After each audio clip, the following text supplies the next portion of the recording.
Nós, de uma sociedade excludente, passamos a uma sociedade inclusiva. Cada país tem a sua língua de sinais. Ela não é universal. Essa luta dela e colocar intérpretes oficiais o tempo todo, isso não está ajudando para a gente, não está ajudando em nada. Pode focar, pode focar, pode focar, pode focar, pode focar, pode focar, pode focar, pode focar, pode focar.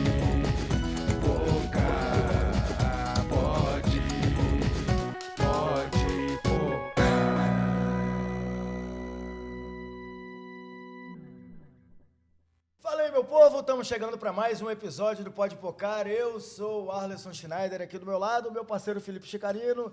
E aí, Fala, Chica, mano. Eu tô bem, tá eu essa sei. força? Olá, galera, tudo bem? Você que nos acompanha pelas plataformas de áudio e vídeo. Estamos com mais um episódio do Pode Pocar. Pra você que achava que a gente Aprendi não ia esse, passar do primeiro mês, a gente já tá aqui já. 6 meses, é isso. E a nossa proposta, né, Chicarino, desde o início, foi trabalhar com inclusão, né? Lá naquela reunião que a gente teve na padaria, lá na pracinha, a gente tinha decidido que a gente ia dialogar com o maior número de pessoas possíveis. Por isso, a gente decidiu, a nossa equipe, né, o nosso time de diretores já é envolvido com a língua brasileira de sinais, e a gente decidiu, né, Chicarino, que ali a gente ia dialogar com essa galera. Você imagina, você não fala, não ouve, e o conteúdo está aí para todo mundo. Então, por que não ter um intérprete de Libras aqui junto com a gente? O nosso time, com perdão da palavra, é foda, né?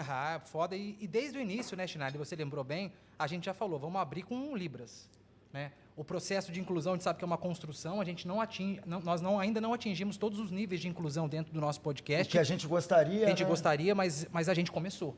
E fizemos questão de começar com o intérprete de Libras, que nesse momento está aparecendo aí na sua tela. Não sei se é do lado esquerdo ou direito. Do esquerdo ou direito que fica? Do lado esquerdo aqui da sua tela temos a intérprete de Libras, porque a gente acredita numa comunicação inclusiva para atingir o máximo de pessoas possíveis. E os surdos também merecem estar aqui na audiência. A gente, antes de ir para o papo, Chicarino, a gente está falando aqui de inclusão. Um outro assunto que é legal, você viu o Braille, a Escola Braille aqui de Vitória, está formando 12 fotógrafos. Olha que doideira, fotógrafo cego. Maravilhoso. Então, a gente vai chegar lá também ainda nesse assunto. A gente quer ter a maior gama de inclusão aqui dentro do nosso podcast e o primeiro passo foi dado de ter intérprete de Libras, né? E o segundo passo é discutir essa temática tão sensível, tão importante para a sociedade, que é a inclusão, e trazer isso para dentro do bar.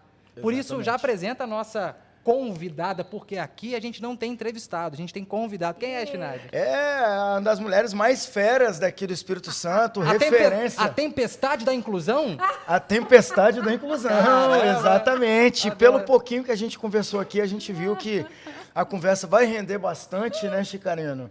Hoje a gente recebe aqui a professora lá da UFES, Luciene Matos. Pode ser assim, Claro, professora? tá ótimo. Seja bem-vinda. Obrigada, Sobrenome gente. gigantesco, então não, a gente Miguel, pega pode só ser no um Matos. ou outro. Pronto, tá bom. Seja bem-vinda, viu, Muito professora? Aqui é a obrigada. cabeceira da nossa mesa.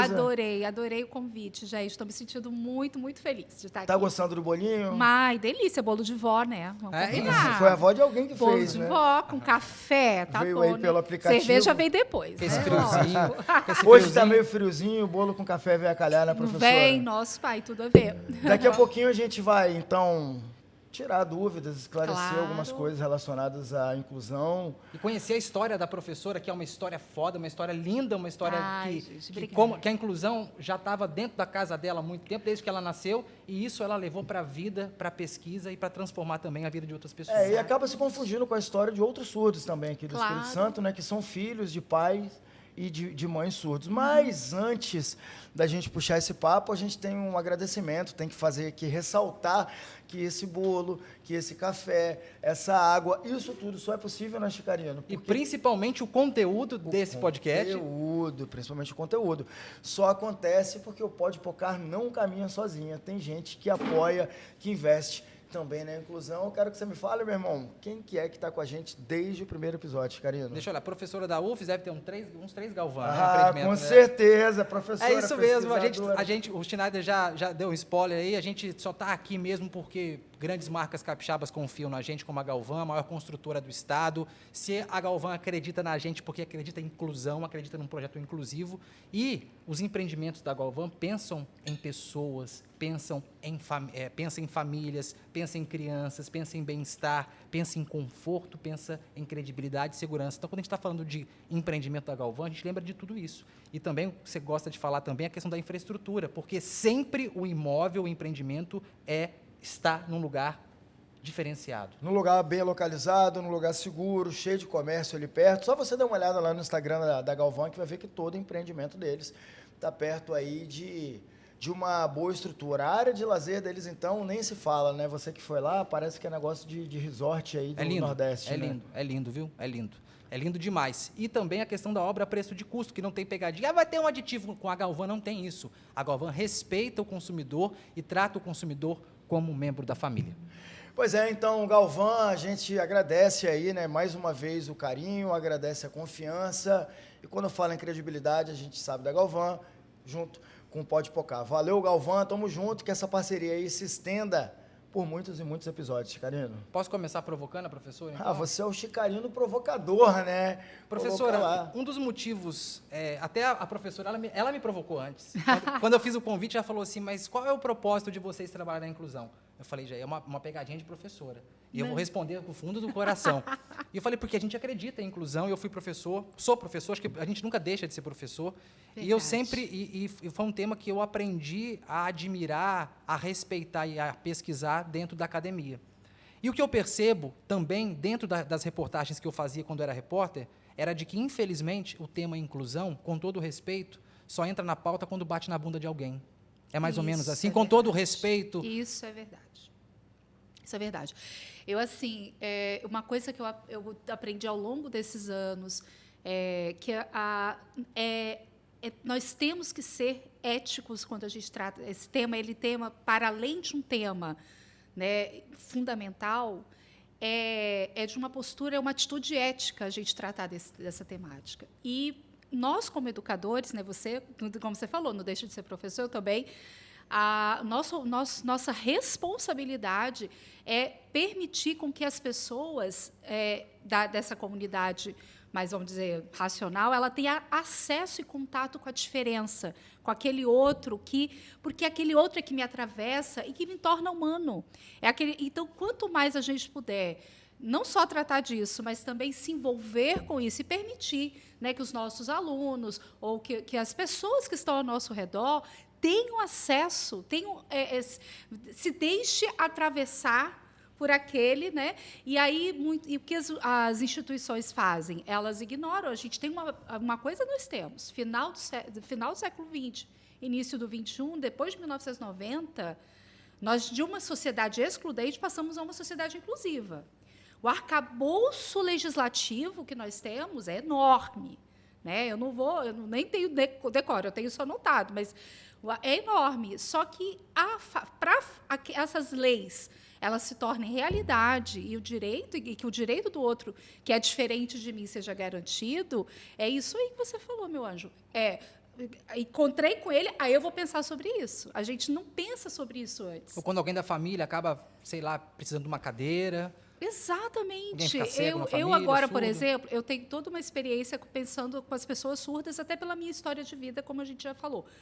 Né? Agora, por exemplo, meu filho tem autismo. Né? Meu filho mais velho, ele é autista. E é muito interessante quando eu tento... Aí eu tive que estudar sobre isso, para pensar sobre isso, e pensar sobre ele na escola, na vida, né?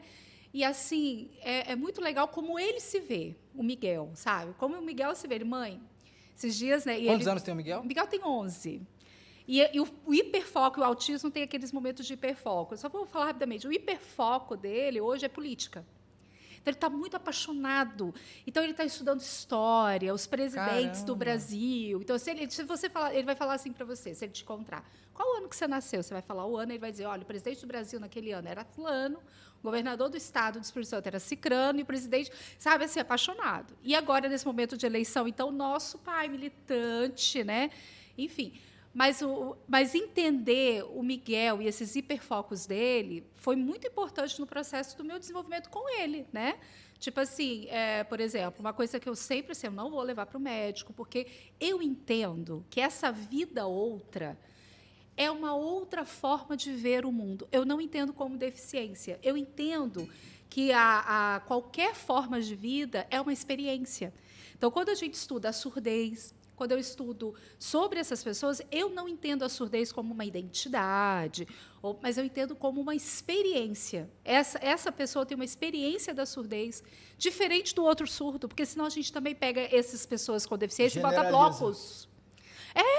Porque eu vou ter um surdo que fala, eu vou ter um surdo que não fala, eu vou ter um surdo que ouve um pouco mais do que o outro, e cada uma dessas vidas é uma forma de ver o mundo, de experienciar o mundo. Então, eu olho para o Miguel, ele é uma forma de experienciar o mundo, né, que é diferente de mim.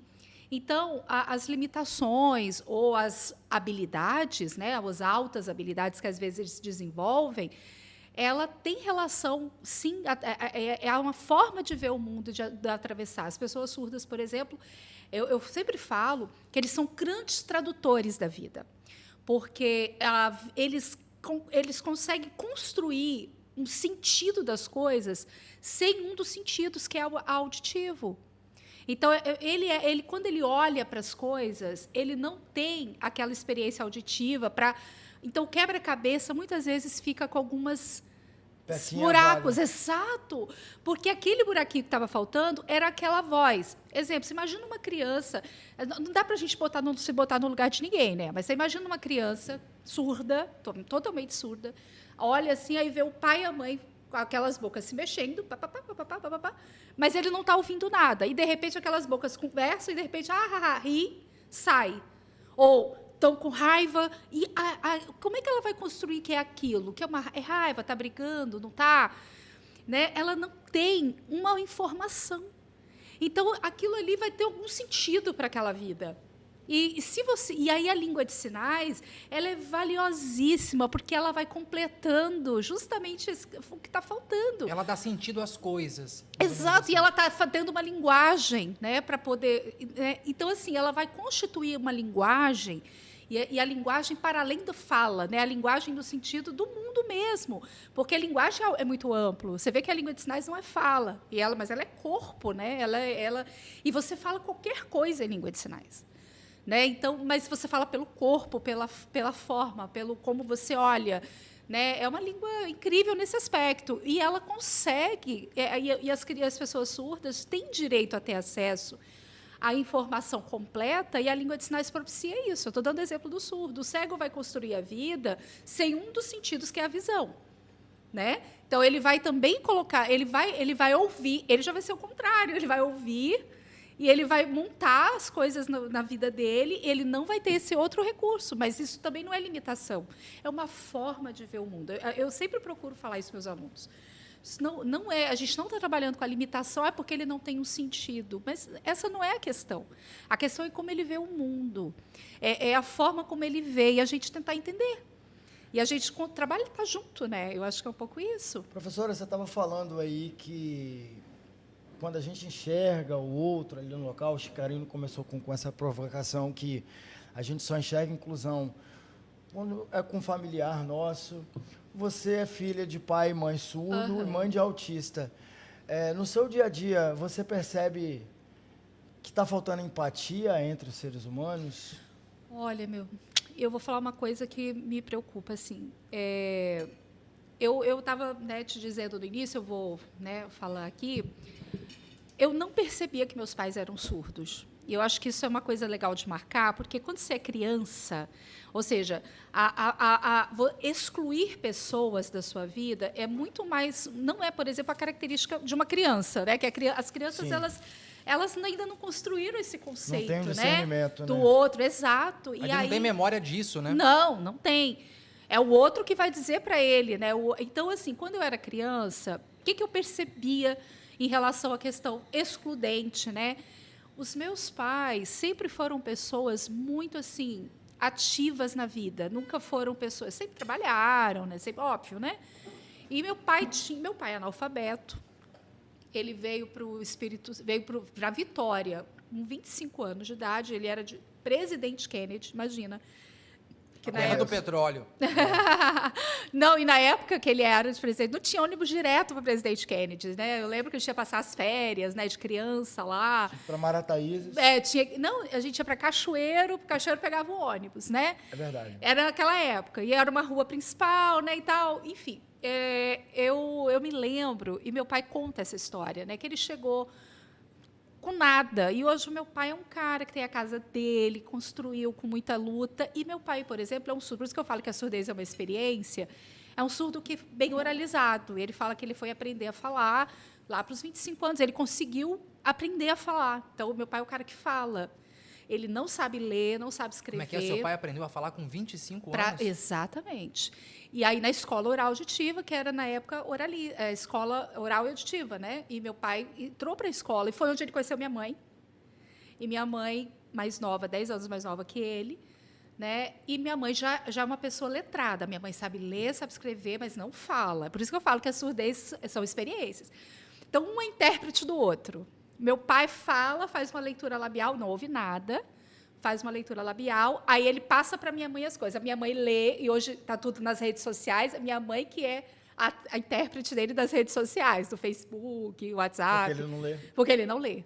Né? Então, é bem interessante. E olha que legal, olha que interessante de pensar. Ele fala, mas ele não lê e não escreve. Como é que ele aprendeu a falar e não ler? Você vê que a relação não é direta, né?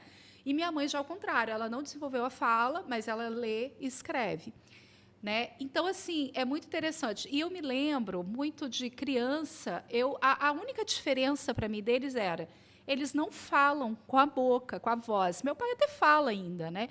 Mas a gente sinaliza. Então, desde 2 anos de idade, eu já sinalizava, eu já era intérprete dos meus pais. E eles me colocavam em situações de interpretar, depois, não com 2, óbvio, mas 7, 8 anos, eu já ia interpretar no médico, eu já ia interpretar nas lojas. Meu pai aí já era intérprete dos nossos pais. E em que momento, só te interrompendo um Claro, pouco, porque eu acho que é legal, em que momento na infância que você sentiu que tinha uma missão que era não só também ser educada por eles, mas também ser uma via de mão dupla nessa educação, porque você foi intérprete deles. Fui. Em que momento que você percebe esse protagonismo? Pô, vou ter que... Na verdade, Como é que foi eu não isso? percebi muito assim esse protagonismo nesse aspecto de missão da vida. Mas eu percebia que eu tinha uma relação de poder com eles diferente das minhas amiguinhas. Porque meus pais, como eles me colocavam para fazer isso, né, e interpretar para eles, né, e não só meus pais, mas meus tios. Eu tenho mais 3 tios surdos, né, além do meu pai, que meu pai tem mais 3 irmãos surdos. Não, então assim, meus primos têm também essa mesma relação, né, e tal. Mas o que acontece? Eu percebi que eu tinha uma relação de poder diferente. Meus pais, eles me consultavam, eles perguntavam a minha opinião para as coisas. Eu não via isso com as minhas coleguinhas. Minhas coleguinhas ficavam impressionadas. Tipo assim, minha mãe jamais ia pedir minha opinião. Tipo assim, minha mãe manda e eu faço. E meus pais nunca foram assim comigo, de me mandar e eu fazer. Era sempre assim, você acha que é bom isso? Porque eu era ouvinte. Então, na cabeça dos meus pais, do meu pai, principalmente, minha relação muito forte com ele, era muito assim, ela é ouvinte, ela vai saber disso melhor do que eu. Uma coisa meio assim. Eu fui entender isso melhor na adolescência, na verdade, viver isso. Te né? como referência, né? E aí então eu tinha muita autonomia, eu tomava minhas decisões. Então, muito cedo, eu comecei a tomar decisões sozinha, a ter muita autonomia. Então, ser filha de surdos me fez, muito cedo, já ter essa relação com o mundo de muita responsabilidade. Né? Esse é um lado, assim, você deixa um pouquinho de ser criança mesmo, mas eu também era criança, porque a minha infância foi ótima, também não foi nada obscuro, né? Eu brincava na rua, na minha época eu jogava bola na rua, né? Mas a relação com meus pais, uma coisa, por exemplo, que eu não gostava, tinha que interpretar o Jornal Nacional. Não gostava.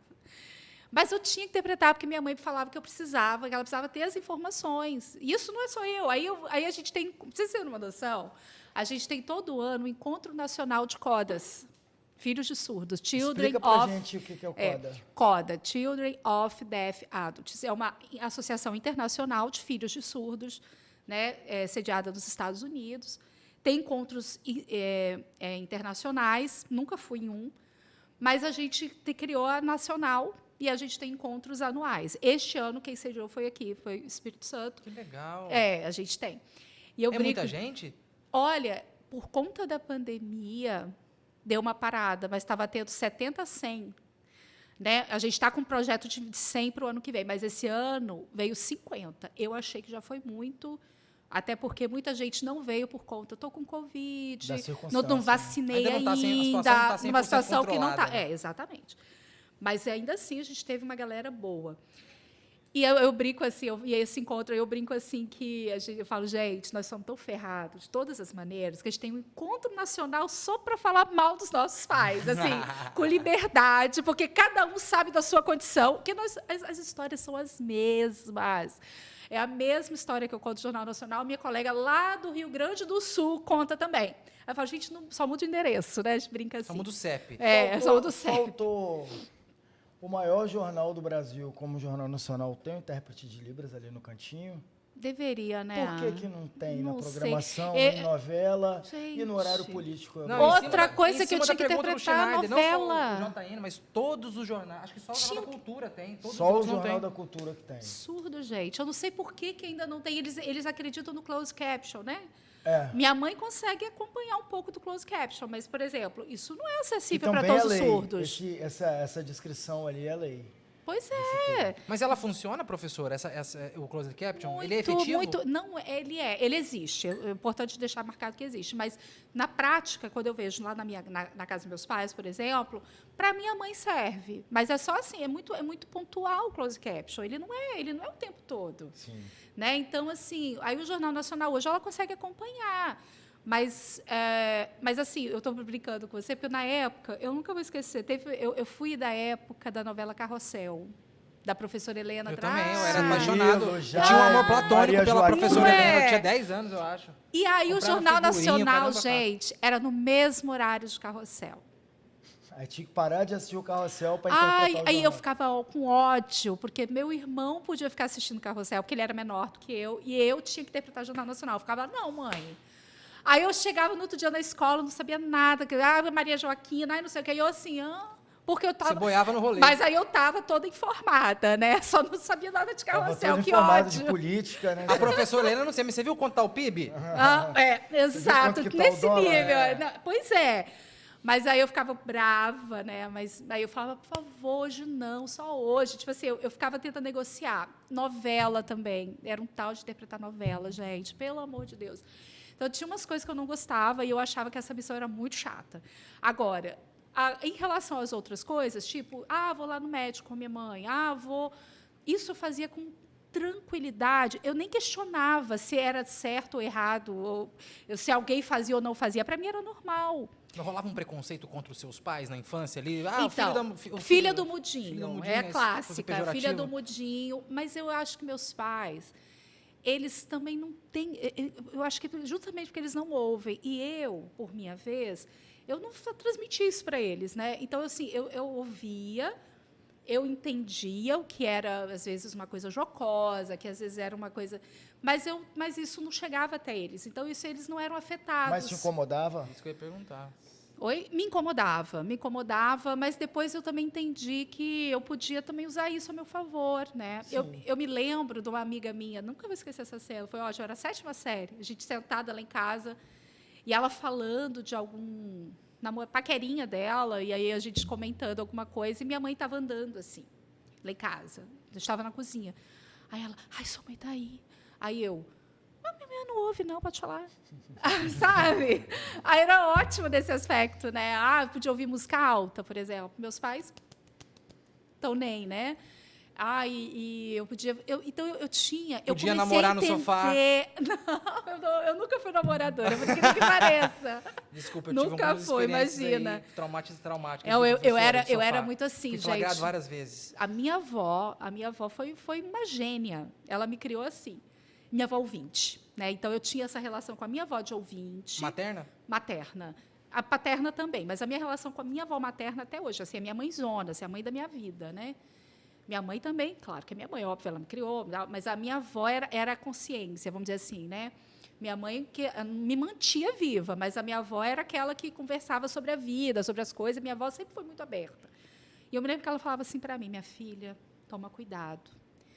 Deus perdoa tudo, todos os pecados, mas Ele não tira a consequência. Aí eu tinha medo da consequência. Falava, cara, que é essa dona consequência? Eu não tinha medo de Deus nenhum, porque Deus perdoa tudo, mas Ele não tira a consequência. Eu falei, caraca. Essa ameaça de que Deus é vingador, vingativo... Não rola, né? Mas eu estou só rindo, porque Sim, para sim. ela, Mas ela lá não atrás pregava esse rola. Deus. Lá atrás Ela não rolava. pregava esse Deus. Ela pregava que Deus é bom, Deus perdoa, mas a consequência, tipo, se você fala que vai num lugar e vai em outro, sabe qual é a consequência castiga, disso? hein? Não, Deus não. Sabe qual é a consequência? Ela falava muito na consequência. Então, eu fui criada com a tal da consequência. Né? Isso é o certo ou o errado? Sabe qual é a consequência se você fizer o errado? Tipo, se você ficar namorando muito, vai ficar falada. Pode engravidar. Então, ela me explicava essas coisas da vida. E eu ficava assim, caraca, eu tenho que controlar essa consequência. E aí, desde criança, eu ficava com medo da consequência. Eu falei, eu comecei a adquirir um hábito de leitura. Qual é a consequência de você ler? O máximo é ficar inteligente, né? Não acontece nada se você ler. E eu comecei a ficar muito fissurada em leitura. Então, eu lia loucamente. Até hoje eu leio muito, Você mas gosta de naquela ler época... o quê, professora? Oi? Você gosta de ler o quê? Ai, tudo. Mas, nesse momento, eu estou na fase do Manuel de Barros. Ai, meu boa. Deus. Porque tem vezes que a gente pergunta, você Olho gosta de ler o vê. quê? Fala assim, eu tô lendo Pai Pobre, Filho Rico. Sabe esses livros de autoajuda? Ai, Eu meu falo, Deus, porra, não. aí não. Manuel Sete de lições. Barros, Lígia, agora que a Lígia morreu, Fagundes até Telles. escrevi um texto, Lígia Arte Fagundes sutil de Telles, tocar o sabe? foda-se. Nossa, não, eu amo a literatura. A literatura, gente, sem literatura não tem vida. Eu entrevistei a Lígia para o meu TCC, Você na época da tá faculdade, brincando? porque eu escrevi uma biografia sobre a Ruth Guimarães, que foi a primeira escritora negra da Academia Paulista de Letras. E a Ruth era a Dona Ruth, né? Já falecida Dona Ruth, ela Saudosa. já tinha 90 anos, e eu acompanhei ela uma tarde de chá dela lá na Academia Paulista de Letras. Então, eu entrevistei muitos imortais lá, que conviveram Nesse com ela. momento, por que eu me aproximei do Manuel de novo? Primeiro que eu já morei no Mato Grosso do Sul. Ele é de lá, né, do Corumbá. Eu morei em Corumbá. E depois, agora recente, eu estou estudando, nas minhas pesquisas, né, falando de surdos ainda, eu estou estudando história da educação de surdos.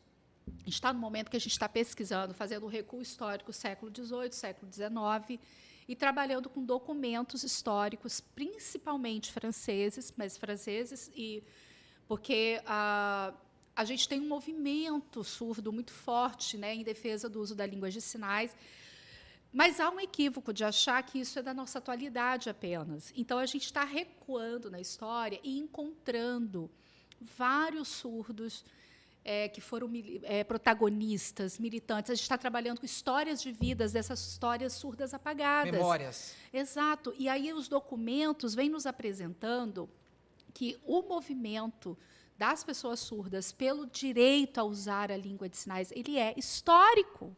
Então, eles têm essa mesma briga lá em 1888, no primeiro Congresso Internacional de Surdos, né, franceses. Então, assim, qual era a briga deles? Porque foi definido, né, que o melhor método de ensino para eles era o método oral puro, ensinar a falar. E eles até que diziam, ok, é importante que a gente fale, mas se não ensinar com sinais, isso não vai fazer sentido para a gente, que é só mexer a boca. Eu não vou... E a briga deles era maravilhosa. Os surdos escreviam nos jornais, eles faziam abaixo-assinados, eles iam direto no ministério. No caso, por exemplo, na França, eles queriam muito que saísse do Ministério da Assistência para o Ministério da Educação. Porque eles diziam, não é uma questão de assistência, é uma questão de educação. Né? Então, isso é uma briga antiga. Então, a gente está trabalhando com esses documentos e publicando, né, análises. Né? E eu estou com um doutorando que vai qualificar, estou com outra doutora que formou, e ela fez uma história das práticas 1880, em Milão, Argentina e Brasil, está tentando, né, olhar para as nossas práticas. Então, assim, quando eu comecei a olhar para os documentos, a traduzir esses documentos do francês para o português, a gente começou a mudar um pouco também do que se conta na história da educação de surdos, né? Porque tem uma fala muito assim, em geral, que é, em 1880 foi definido o método oral e depois os sinais acabaram, só voltou em 1960. Quando o movimento surdo... Aí tem um tal de falar que só em 1960... Eu falo, não, gente, o movimento surdo nunca parou. A gente só tem esse arcabouço legal hoje, nesse mundo de hoje, 2020 para cá, né? 2020, não, 2002, né? Para cá, 2000 para cá, porque os surdos nunca pararam de lutar.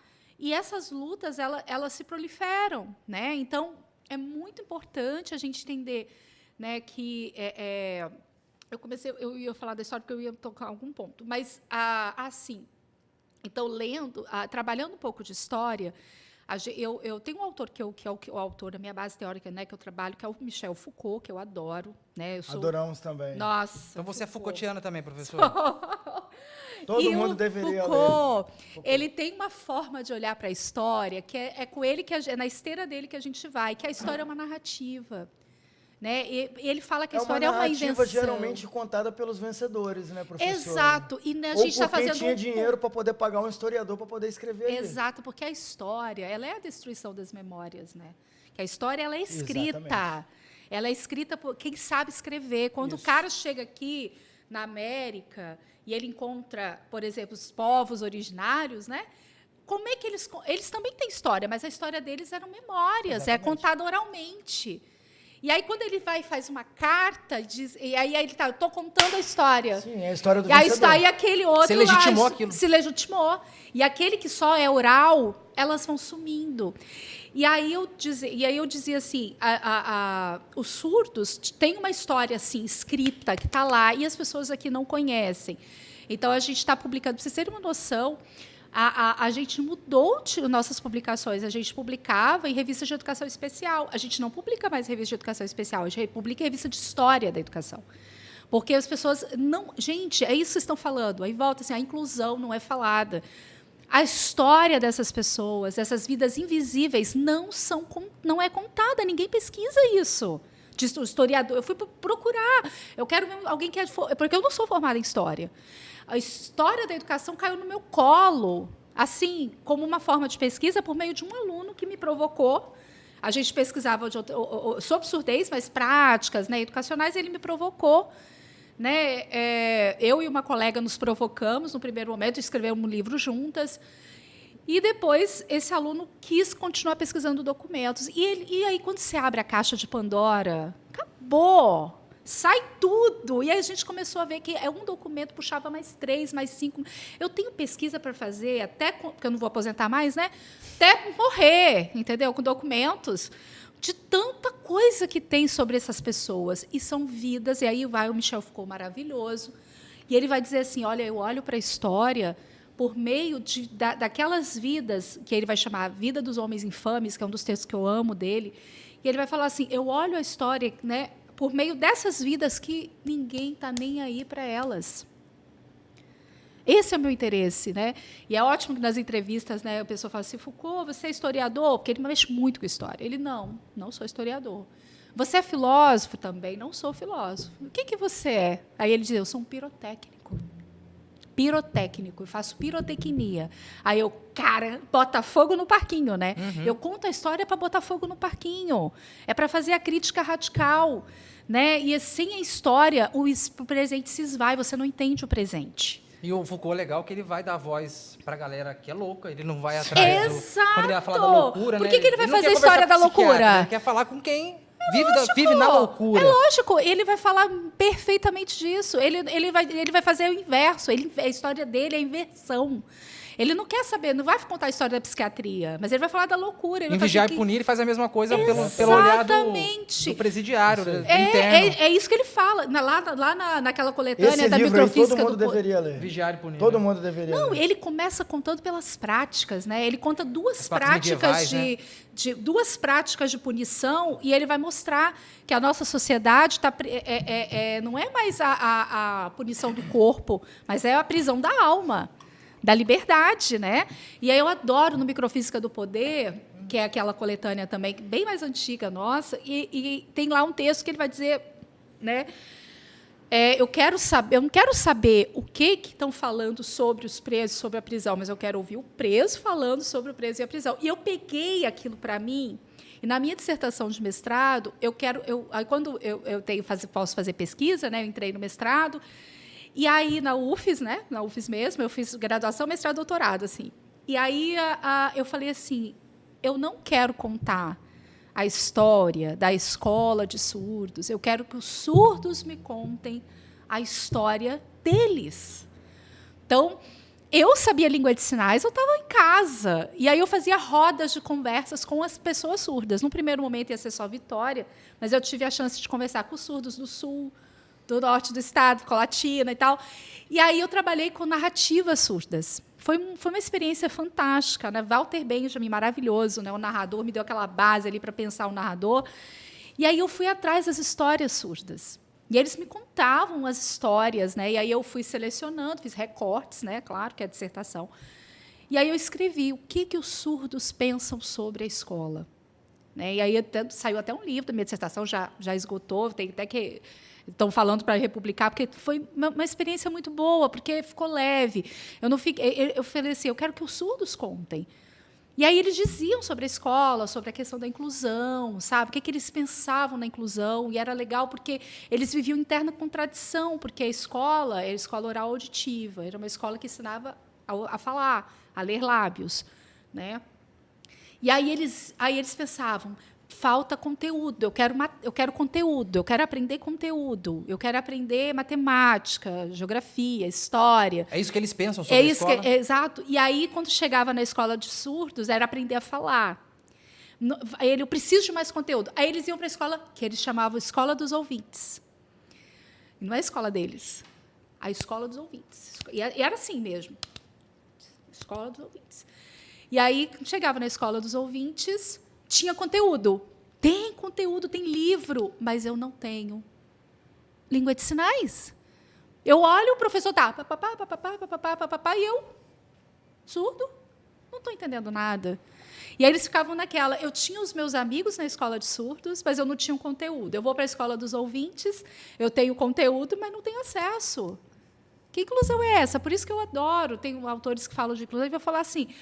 A inclusão e a exclusão, elas andam de mão dadas, elas não são opostas. São dois lados da mesma moeda. Essa língua que a gente conhece, que é quando a gente liga numa propaganda política, num debate, você estava falando que em 1880 acontece lá um congresso, né?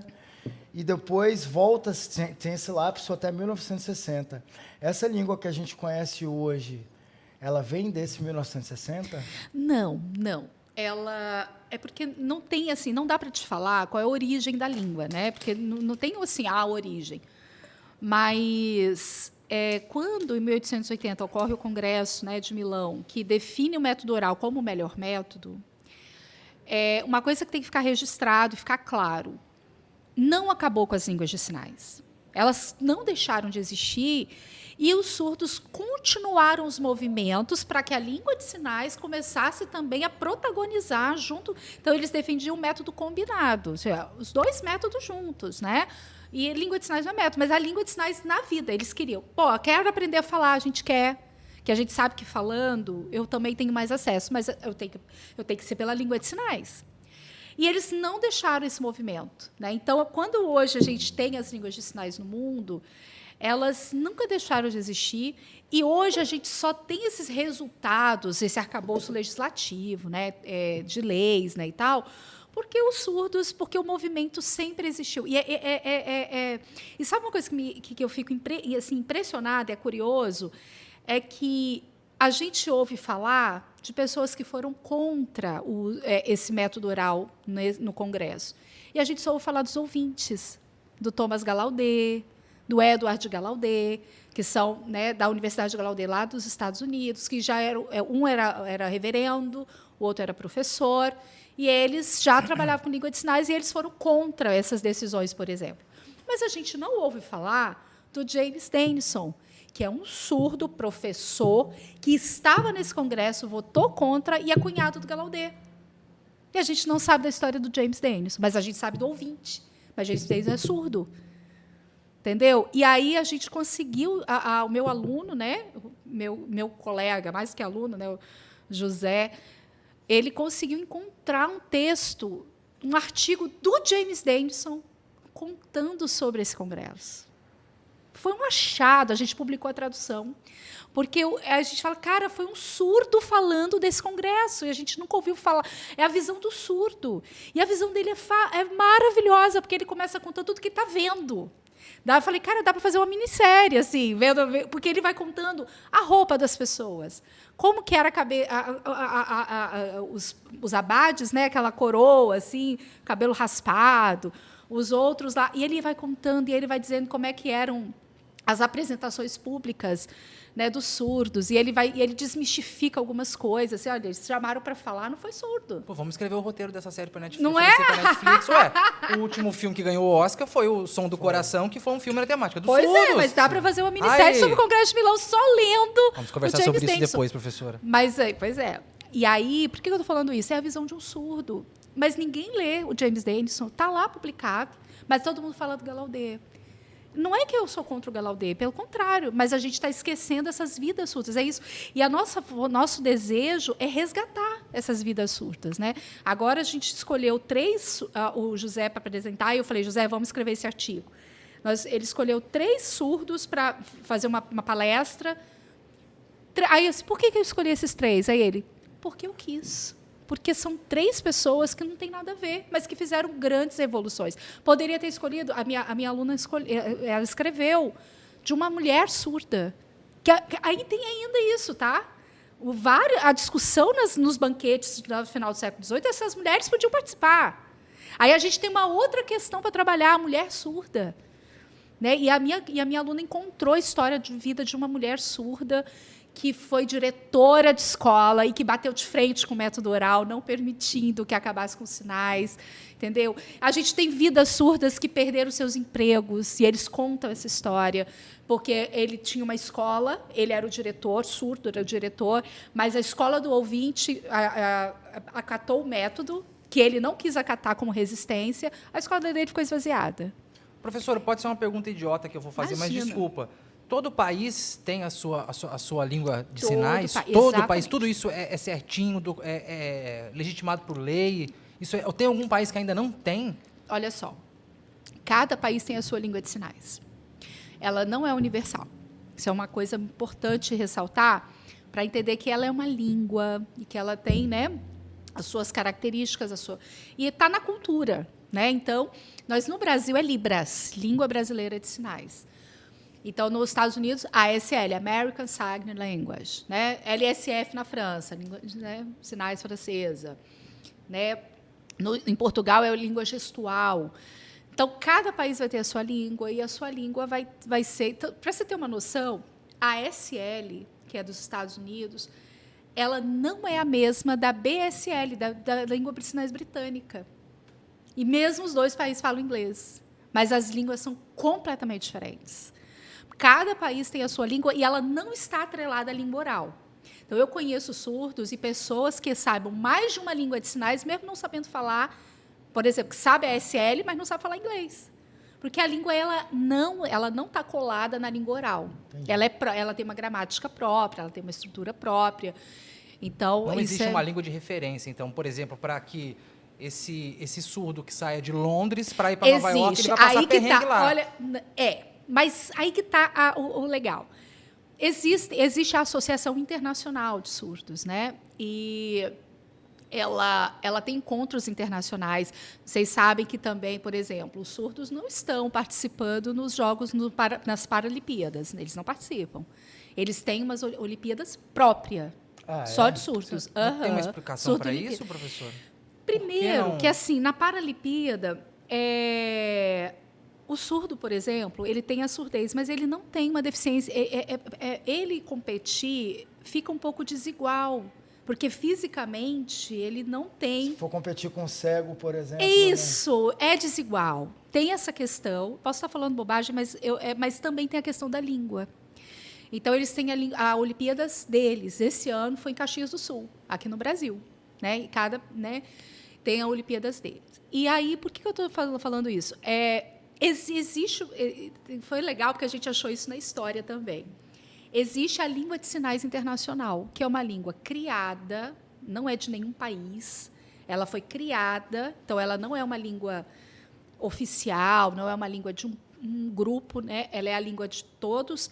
Ela foi criada justamente para esses eventos internacionais. Então, os surdos que vão para esse país têm a chance de... porque agora está tudo no YouTube, né? Então, eles vão e fazem curso com alguém de língua de sinais, nem um basiquinho para poder ir sinalizar nos eventos. E eu já tive experiência de ter contato com uma surda que é brasileira, mas mora nos Estados Unidos há muitos anos, casada e tal. E quando ela vem, ela fica toda confusa, ou mistura com a Libras, com a SL. Mas uma semana que eu andei com ela e o noivo dela, que você sabe, a SL, eu já estava fera em ASL. Né? Eu só esqueci tudo porque eu não pratiquei. Mas eu já estava assim, eu vendo os dois conversadores, eu já estava entendendo o que eles estavam falando. Não é tão difícil. E é engraçado, porque é um outro movimento. Assim, é muito mais fácil se você aprender a língua de sinais de um outro país do que a língua oral. Né? É engraçado isso. Mas, principalmente quando você já sabe alguma, porque vai ter as coisas que vão se parecer, vai ter coisas que vão, né, convergir, vai ter coisa... Mas, assim, é muito legal marcar isso, né? Cada país tem a sua, então... E outra, você perguntou se a questão de lei. No Brasil, a gente tem, né, a lei que não oficializa, mas torna como meio de expressão legal. Então, é bom também separar, porque ela não é uma língua oficial do Brasil. Ela é um meio, está escrito lá, meio de expressão legal. Ela é legalizada, ela tem políticas públicas para ela, né? Tanto que tem Formação na área. Formação na área, né? Foi uma luta maravilhosa, né? Assim, um avanço para a nossa área muito grande. A gente alcançou a academia. Foi de 2005 para cá, né? 2002 foi a lei, 2005 foi o decreto, né? A gente, aqui na UFES, a gente sediou Letras Libras, primeiro versão EAD, em parceria com a UFSC, e agora a gente tem o nosso curso Letras Libras presencial. Então, assim, esse curso, esse avanço. E aí, gente, no Espírito Santo, em 1999, foi quando eu entrei na graduação do curso de Pedagogia da UFES, eu podia contar nos dedos de uma mão, não vou exagerar muito, das duas mãos, quantos surdos tinham o ensino médio. A história aqui era assim: o surdo terminava a 4ª série, 5ª série ia para a escola ou regular, que eles chamam de escola dos ouvintes, na minha pesquisa eu deixo isso registrado, e eles abandonam a escola. Por quê? Porque o que eles aprenderam de língua oral não é suficiente para fazer leitura labial, porque eles não têm embasamento. Então, os surdos todos eles eram praticamente evadidos.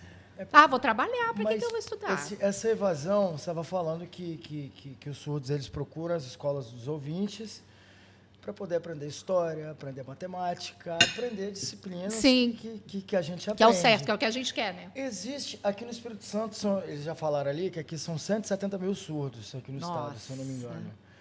Existe alguma lei do estado que os municípios obrigam a escola, caso haja algum aluno surdo, ter um intérprete de Libras ali, porque senão endossa essa evasão, né? Ele vai lá ficar lendo... Pois é, naquela época, 99, não tinha, né? Mas isso hoje existe isso? Não, sim, a gente tem um decreto, algumas federal. Escolas aqui em Vitória que são referência? Tem. Ou toda tem. Escola tem que ter disponível Olha isso? só, aqui cada município vai construir uma política, né? Mas a lei federal ela é clara, tem que ter um intérprete.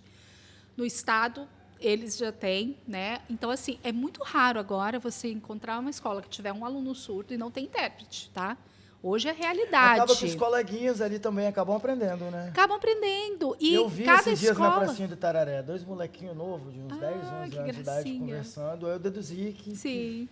é o Pois seu é. colega de sala de aula, fala, pô, vou aprender para poder conversar com ele. E aí, Pra depende... incluir, né? E a, Aprender pra incluir. pois é, e eu acho muito importante assim, o Espírito Santo ele leva muito a sério a questão da educação especial na perspectiva da educação inclusiva, né? Então quer incluir nas salas de aulas regulares e para o surdo se coloca o intérprete. Quais são as surpresas que a gente tem muitas vezes?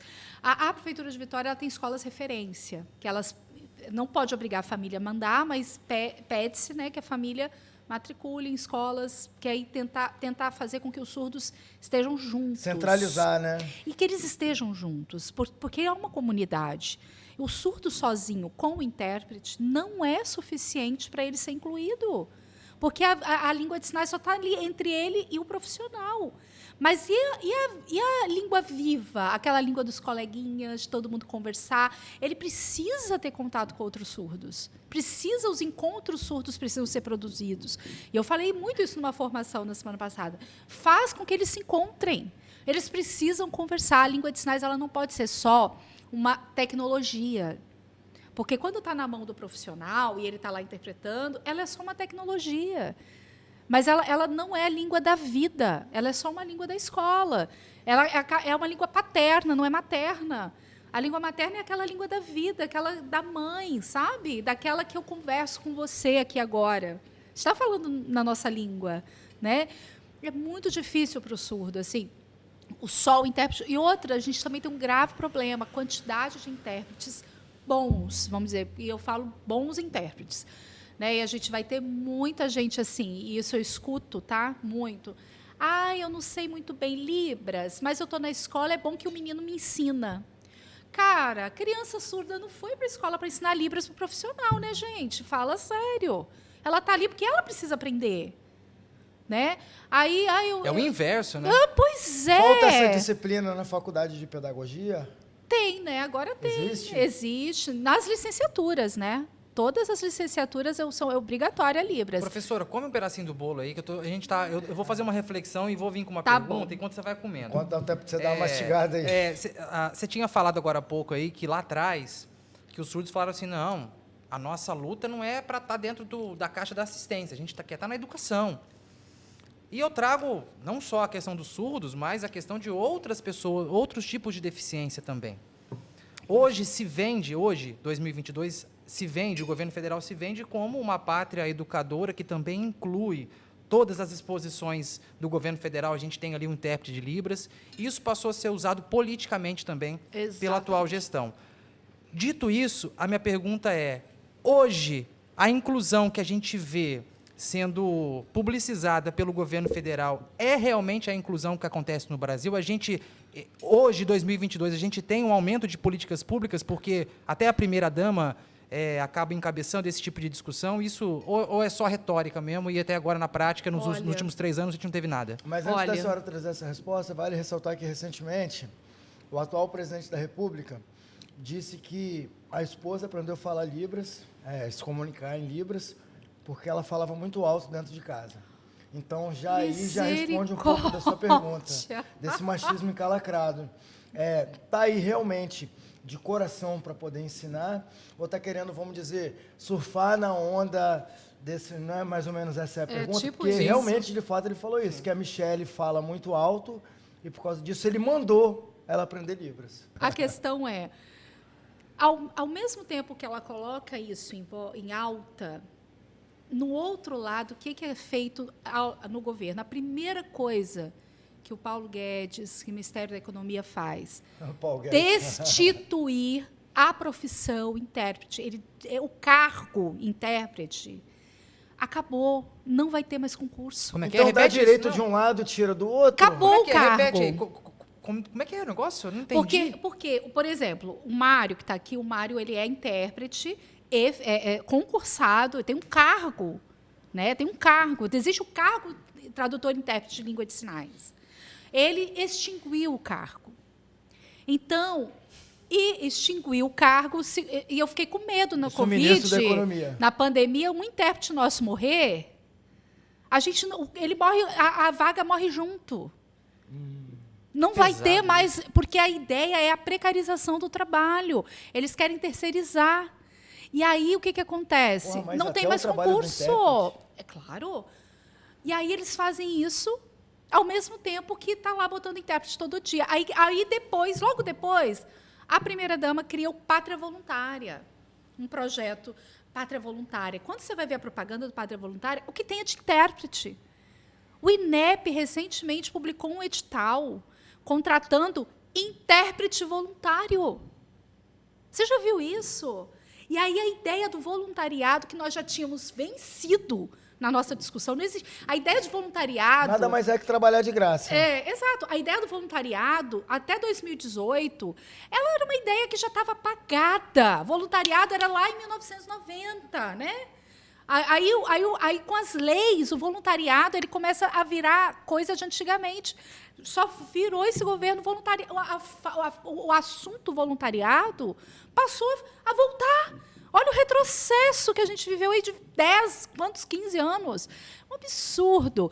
Então, assim, por isso que eu olho, vejo o intérprete ali interpretando, ele bota intérprete em todo lugar, mas vou dar teve recente.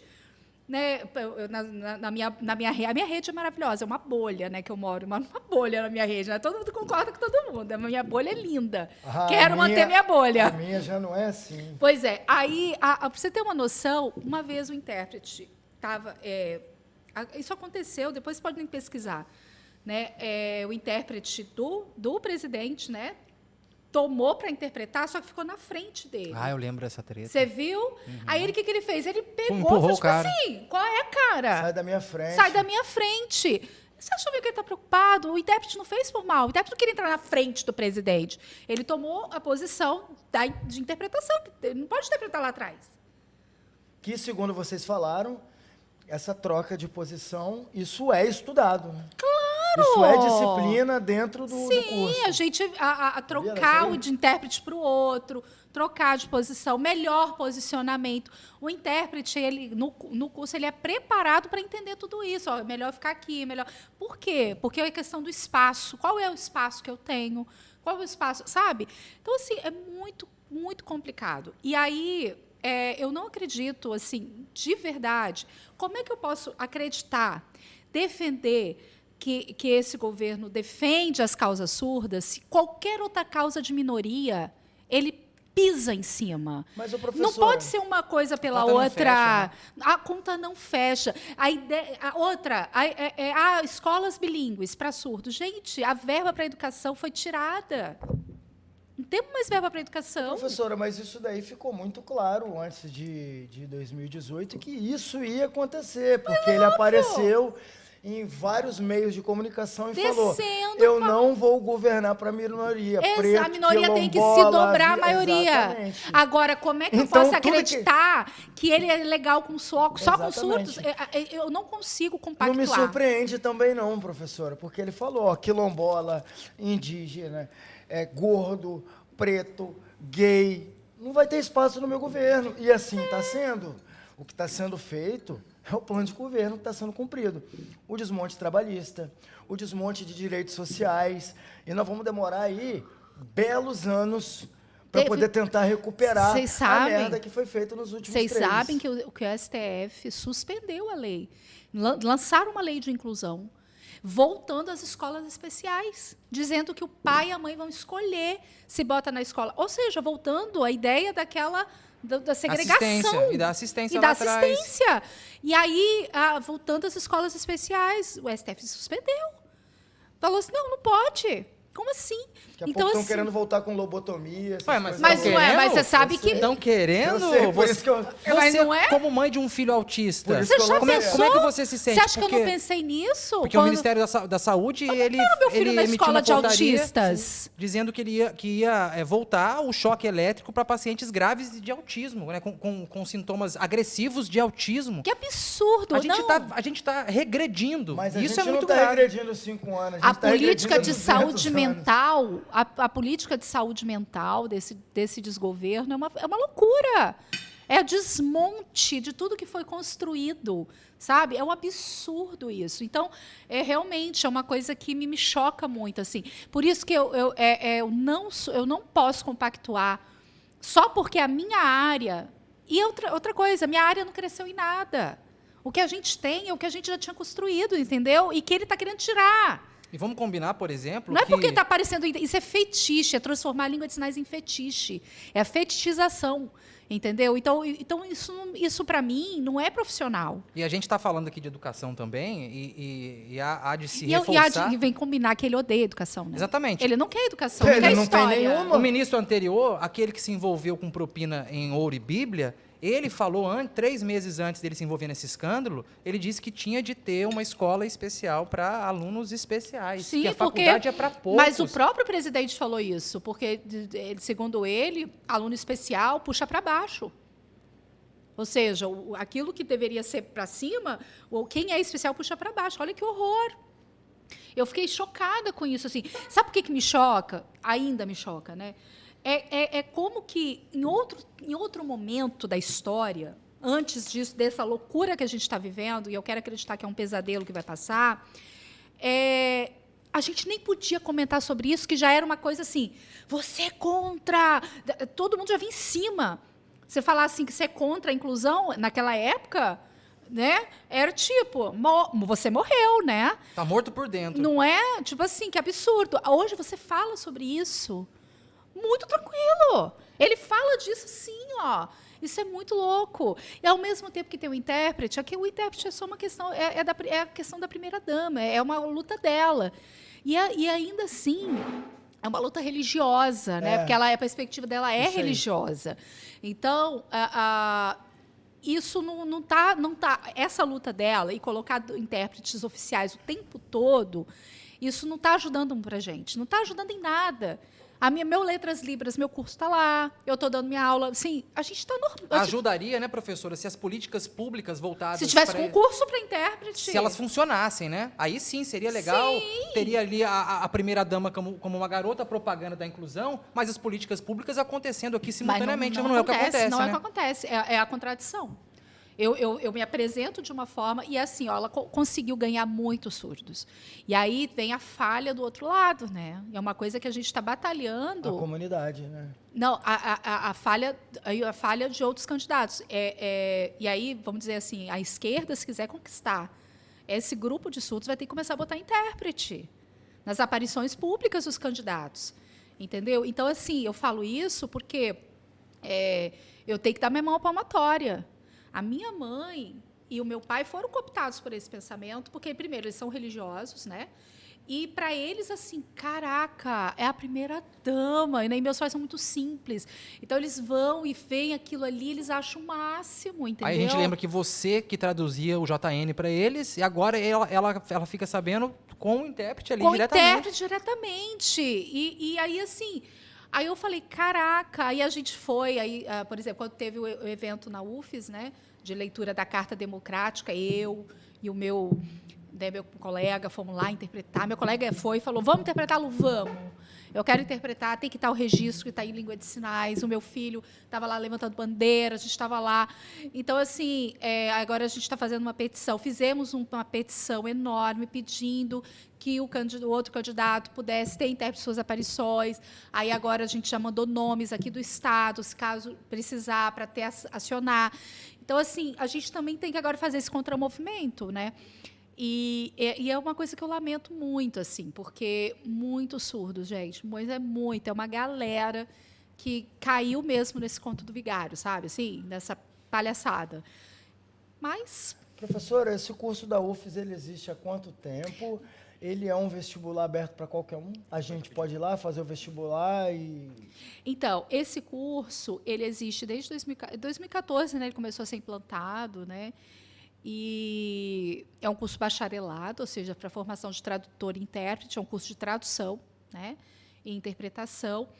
E o vestibular dele é um vestibular especial, porque a gente pede um conhecimento prévio de língua de sinais. Sim. Então, a pessoa que fez um curso, né, e tal... Existem cursos fora da técnico, universidade, né? onde que a pessoa pode ir? Um entusiasta quer aprender por si só. Existem cursos paralelos? Então, com a pandemia deu aquela parada. Agora o pessoal está meio que reacendendo as turbinas, né? Tudo, né? Assim como tudo. Então, começou a ter no Centro de Línguas, inclusive, da universidade, o curso mesmo de Sim. Libras, né? Aham. Básico, intermediário, É começou... difícil? Não, é super... Assim, depende muito de como você... É igual ensinar línguas, né? Não é fácil. Mas depende muito de como você... Depende, cada um vai ter seu compromete, tempo. né? Como você se compromete, igual línguas, né? E aquele Eu sou abecedário péssima da pra aprender. Xuxa? Aquele era ótimo da minha infância, né? Até- e a até Xuxa, que ela ponto- sabe alguma coisinha. Até que ponto aquilo ali é real ou fake? Não, aquilo é real. A Xuxa... Lá de amor, beijo baixinho. Não há de amor, beijo baixinho, não. E a Xuxa, ela... Ceia de coração. E a Xuxa, eu vi uma vez ela na Tata Werneck, né, no Late Night, né? E ela falando assim, eu sei Libras, e a Tata, eu estou aprendendo. E as duas até ensaiaram uma Libras ali, achei tão fofo. Aí a Tata falando que eu tenho uns amigos, são surdos, então eu comecei a me interessar. E, por exemplo, a forma como elas trataram ali, eu achei tão respeitoso, eu achei tão bonito, né? E não foi rindo, zombando ou contando uma piada, eu achei muito legal. Tinha contexto, né? Tinha contexto, isso. Não era um negócio, né? Não era um stand-up, era bem interessante. Mas ali eu via esse respeito, né? O Ad Amor Beijo Baixinho, eu achei muito legal, porque desde aquela época a Xuxa colocou uma coisa em Nos alta. anos 80, Anos né, 80. professora? Isso aí tem tanto tempo. Desde que eu me entendo por gente. Eu conheço, né? É isso E para aí. mim era ótimo, eu já sabia tudo mesmo, eu achava o máximo, Só dançava. entendeu? Só dançava. Mas eu achei que ela colocou isso em perspectiva numa época que isso, tipo, o que é isso, né? E a menina que intérprete que aparecia lá às vezes, ela é coda, né? É filha de surdos. Então, também muito legal, assim. Eu acho que nos anos 80, gente, essa coisa aqui no Espírito Santo era de outra coisa, assim, né? Eu fico lembrando porque o primeiro curso de Libras que eu tenho notícia aqui foi em 89, né? Na Igreja Batista da Praia do Suá, eu tinha 9 anos. Pô, muito recente, se for parar para analisar, né? Muito recente. Mas a Libra já existia nas associações de surdos. E eu me lembro que esse evento de ter esse curso de Libras na igreja, aquilo que era só da família, porque quem é que sabe Libras naquela época? Tio, pai, irmão, eu, no meu caso, filha, né? Era uma coisa... E a associação era composta por nós, né? E a associação, eu me lembro, meu tio sempre foi muito militante da associação, meu pai... Seu tio também é surdo? Surdo também. A surdez, ela pode ser hereditária? Ela no caso da minha família é genética. É uma síndrome de Waardenburg. Né? Meu cabelo branco é por isso. Você estava falando das características. Isso, tem uma característica fenotípica, né? Um olho de uma cor e de outra. Eu não peguei essa, mas meu pai tem um olho azul e um olho castanho.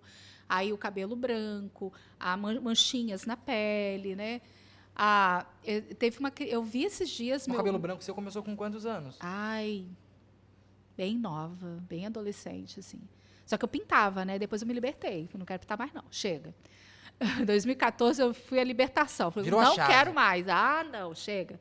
Me via, dizia, Deus me livre, 15 dias tinha que estar pintando cabelo. Aí o pessoal falou assim, você fez esse cabelo? Aí você fez esse cabelo? O pessoal vive perguntando, você fez esse cabelo? Não, é natural. A Tempestade do Capitão Planeta?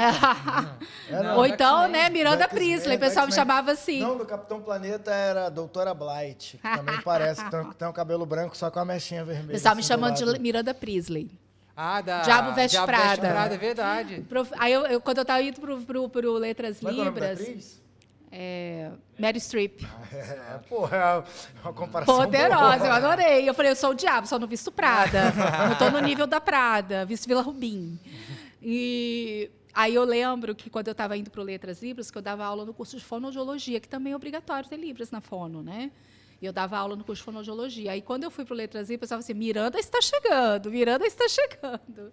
Tipo, cabelo mais parecido. Mas, nossa, libertação, né? Primeiro, a minha cabeleireira fala muito isso, pessoal. Nossa, o cabelo dela é lindo. Ó, é natural, eu não fiz esse cabelo, eu não sei fazer, hein? Nem pede, né? Ou então, ela tem estilo, tá? Ela tem estilo, ela pode. Aí eu falava, coitada, Márcia, falou que a mulher não tem estilo. Eu começava a rir. Mas é assim, é genético. Meu pai tem mais 3 irmãos surdos, tá? A surdez, no caso dessa síndrome, ela pode ser bilateral ou unilateral. No meu caso, é unilateral. Eu sou totalmente surda desse ouvido, né, do direito, escuto do esquerdo, né? E eu tenho que ficar sempre cuidando, né? Então, eu tenho que sempre que estar indo no otorrino, agora já está na hora de eu voltar, né? Para ficar vigiando se eu vou ter muita alteração. Você Porque vai deveria acabar haver perdendo a audição do outro Pode ouvido, né? perder, pode perder. Eu, por exemplo, estou numa época que eu tô, parece que eu estou na altitude, assim, Aham, porque com o ouvido então tem que entupido. ficar sempre cuidar. A saúde auditiva é muito importante. E aí eu cuido muito da saúde auditiva também dos meus filhos. Meus filhos não nasceram com a síndrome.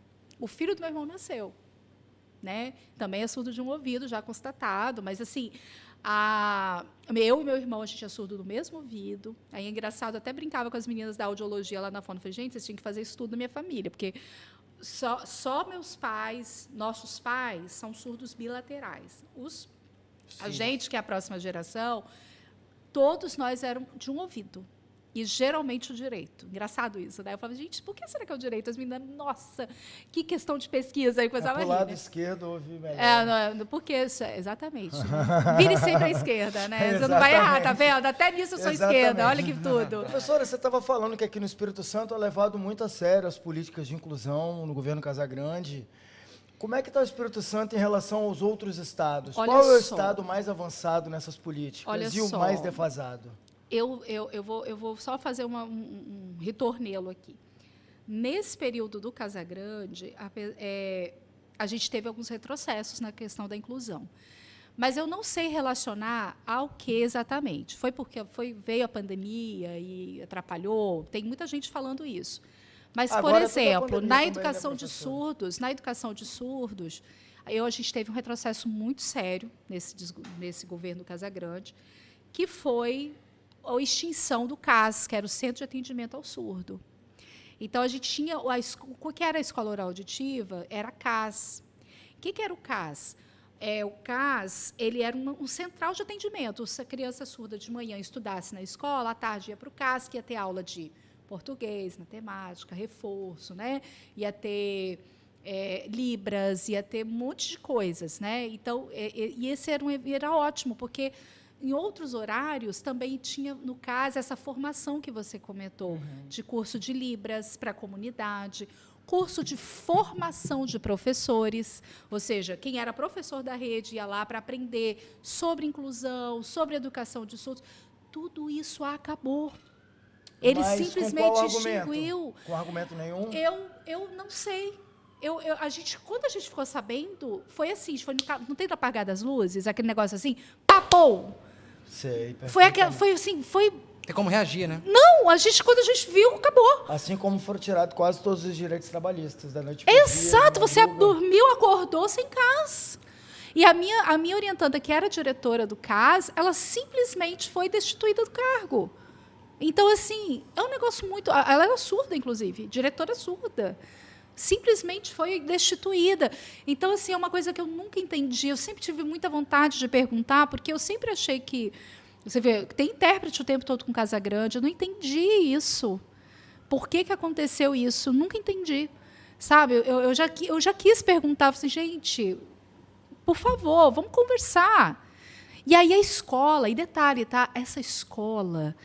É a escola dos surdos. Ela foi construída... Onde era que funcionava? Em Santo Antônio. Onde é o Sambão, tem uma Aham. escola ali, que era oral auditiva. Sim. Ele tinha Ela escola é redonda, de física, inclusive, escola ela é de redonda, história. isso. E atrás ali é uma escola até redonda. A gente escreveu um artigo sobre a arquitetura da escola. Aquela escola, ela foi construída lá na década de 80 para ser uma escola de surdos. A gente tem a planta da escola, a sala que ia ser do fono, do não sei o quê, do psicólogo, as salas de aula, era uma escola de surdos. E ela é redonda, não é à toa. O engenheiro da época, ele teve uma iluminação que ele resolveu fazer. Aí, claro, tem a questão do terreno, mas a escola, quando você olha na planta, vê por cima, né, a gente tem as fotos, ela é em formato de uma cóclea. Que foda. Ela é em formato de uma cóclea. E aí, a minha aluna foi atrás disso, porque ela estava estudando justamente essa escola, a história dessa escola. E ela foi atrás, e ela fez entrevista com o pessoal da época, o pessoal falou assim, nossa, eu não percebi. Ela mostrava a planta, nossa, realmente, é em formato de uma cóclea. E ela é redonda, porque você entra nela, é um labirinto, assim. Sabe? Você vê, você chegou no mesmo ponto, uma coisa meio louca. Tem um jardim de inverno, tem formas de... Gente, é tão... Parece panóptico Foucaultiano, sabe? Então, é um absurdo essa escola não ser dos surdos. É um absurdo essa escola os surdos terem perdido. E, num primeiro momento, a escola foi perdida para a prefeitura. Que a prefeitura se instalou como uma escola lá. É verdade. Você entendeu? É verdade, uma escola da prefeitura. Exatamente. E aí, praticamente, o prédio foi entregue. Né? Aí a escola só funcionava num horário e tinha lá. E a prefeitura que tomava... Resumo da ópera. É um negócio que não dá para entender como é que se deixa acontecer, entendeu? É uma coisa que... Então, para mim, teve um retrocesso muito grande. E, em nome, inclusive, um pouco do que ouvi falar que poderia ser uma desculpa, e aí por isso que eu prefiro não me comprometer com a desculpa, mas o que eu ouvi de forma muito en passant, porque ninguém conversa. A gente tentou contato com a secretaria, eles não atendem, não conversam. E aí, um pouco que eu ouvi é que, não, porque a inclusão é todo mundo junto. Aí criou, em vez de ser a escola, o CAS, que é dos surdos, se tornou, tipo assim, um centro de atendimento inclusivo, que é para todos. E aí, com esse discurso da inclusão, para tirar isso dos surdos. Esse negócio de todos acaba que ninguém tem foco, né? É claro que não. Pois é. Pois é. Então, quando você bota todos, você dilui. O Instituto você Braille mistura... aqui também já quase fechou, por diversas vezes. Né? Pois é. É muito triste isso, porque, assim, gente, a nossa história do Espírito Santo, e aí você perguntou em relação a outros estados, aqui eu discuti isso no livro que eu escrevi com a Leila, né, uma colega que veio fazer, na época, o pós-doutorado comigo, e a Leila, ela é filha das fundadoras dessa escola, né, Oral Auditiva, que depois virou CAS. E a gente escreveu um livro juntas. E a gente quis escrever um livro bem diferente, um livro assim de bate-papo. Aí era Luciane, eu provocava a Leila, e ela me respondia me provocando, e aí eu respondia. Por quê? Em tese, eu e Leila, nós seríamos duas pessoas assim, vamos dizer, opostas. Ela, oralista, porque ela era professora de língua oral do INES, que é o Instituto Nacional de Educação de Surdos, que fica no Rio, né? E eu lembro que eu já fiz curso com ela, e eu, tipo, bilinguista, defendendo a língua de sinais. Mas, quando a gente se encontra, em 2016, em Vitória, que ela veio por causa da mãe dela, que estava doente, com Alzheimer e tal, e ela vem para cuidar da mãe, e ela fala assim, eu quero estudar. E alguém me indica para ela. Aí eu falo, gente, ela não vai me procurar, porque ela vai abrir meu Lattes, meu currículo Lattes, vai ler tudo que eu sou, ela não vai me procurar.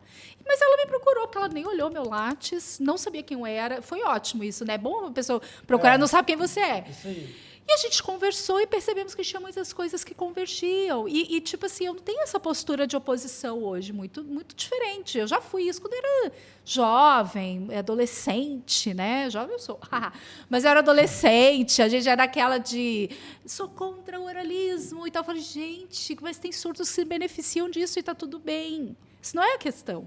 A questão é como que a escola está ensinando, que a inclusão também não está legal. E outra coisa, a inclusão que a gente vive hoje é essa inclusão onde, tudo bem, todos estão incluídos, mas cada um tem o seu lugar. Entendeu? Relacionalmente, uns são mais discriminados que os outros, mesmo estando incluídos. Então, colocar todos no mesmo espaço não significa nada. Porque ali as relações vão mudar, vai depender do quê? Da sua cor, vai depender da sua deficiência, vai depender... Então, é muito complexo isso. E aí, no Espírito Santo, historicamente, a Leila resgatou essa história, a gente teve acesso aos documentos antigos, a gente teve acesso aos documentos pessoais da família dela, que ela disponibilizou, e a gente começou a reescrever essa história. A educação de surdos, ela teve um avanço muito grande, mesmo com a escola oral auditiva. Por quê? A escola oral auditiva é estadual. Ela era do Estado. É a única deficiência, vamos dizer assim, das deficiências, né, do todos, que tinha uma política pública de escola pública. Era uma escola de surdos. Aí, com a inclusão, deixou de ser escola de surdos, os surdos foram para as escolas regulares, passou a ser um centro de apoio, de atendimento, mas que lá era o lugar de encontro dos surdos. Todo ano a festa junina, esperava-se pela festa junina. Setembro é o mês dos surdos, né? por conta da lei. Então, todo Aí, ano... sem querer, a gente acertou de novo. Sem querer nada, pai. A gente é bom. A gente é bom. Não, pô. porque realmente a gente não sabia que... Pois é. Tanto que a gente fez... O episódio que está essa semana é sobre saúde mental por conta do Setembro Amarelo. Olha, Mas pois olha é, que vai ser o foda que a Setembro gente Azul. acertou. A gente trouxe uma guarda-vida aqui, um capitão do Corpo de Bombeiros, para poder falar sobre afogamento. O episódio foi ao ar no Dia Internacional de Combate ao Afogamento. Tá vendo? E é legal, você falou da sua experiência, né, com seus pais, dessa longa experiência, de como que isso determinou Aham. a sua presença aqui Sim, hoje, né? Porque Tá vendo? Olha que chique. E eu lembro, cara, a gente estava falando disso no episódio passado, você me perguntou, mas o que você queria ser quando era criança? Lembra? A gente entrou nesse sarau. E eu lembro, o meu padrinho de batismo, ele era surdo. Oh, E ele tinha assim, ele era surdo, não 100%, mas ele tinha ali, tanto que ele tinha as dificuldades, né? ele, cara, quem conhecia ele na época, o Carlito, o nome dele, meu padrinho, já falecido, ele estava o tempo todo ouvindo o jogo do Corinthians e o jornalismo aqui no rádio, aqui, o tempo todo, mano, ele andava para lá e para cá com o radinho aqui, assim. Entendi. E foi pelo meu padrinho que eu aprendi a gostar de rádio. Tá vendo? E eu tô aí com comunicação até hoje, tá provocado vendo? por uma pessoa surda. Eu nunca tinha parado, tô te ouvindo agora, eu nunca tinha parado para Pra pensar refletir nisso. sobre Como é que isso. aquilo influenciou na De sua como escolha? que mesmo eu sem saber de nada, como que aquilo, porque depois eu passo a me apaixonar por rádio, por transmissão esportiva, eu vendo? sou apaixonado até hoje. Posso te contar uma coisa? Eu odeio transmissão esportiva por rádio. Meu pai me obrigava a interpretar.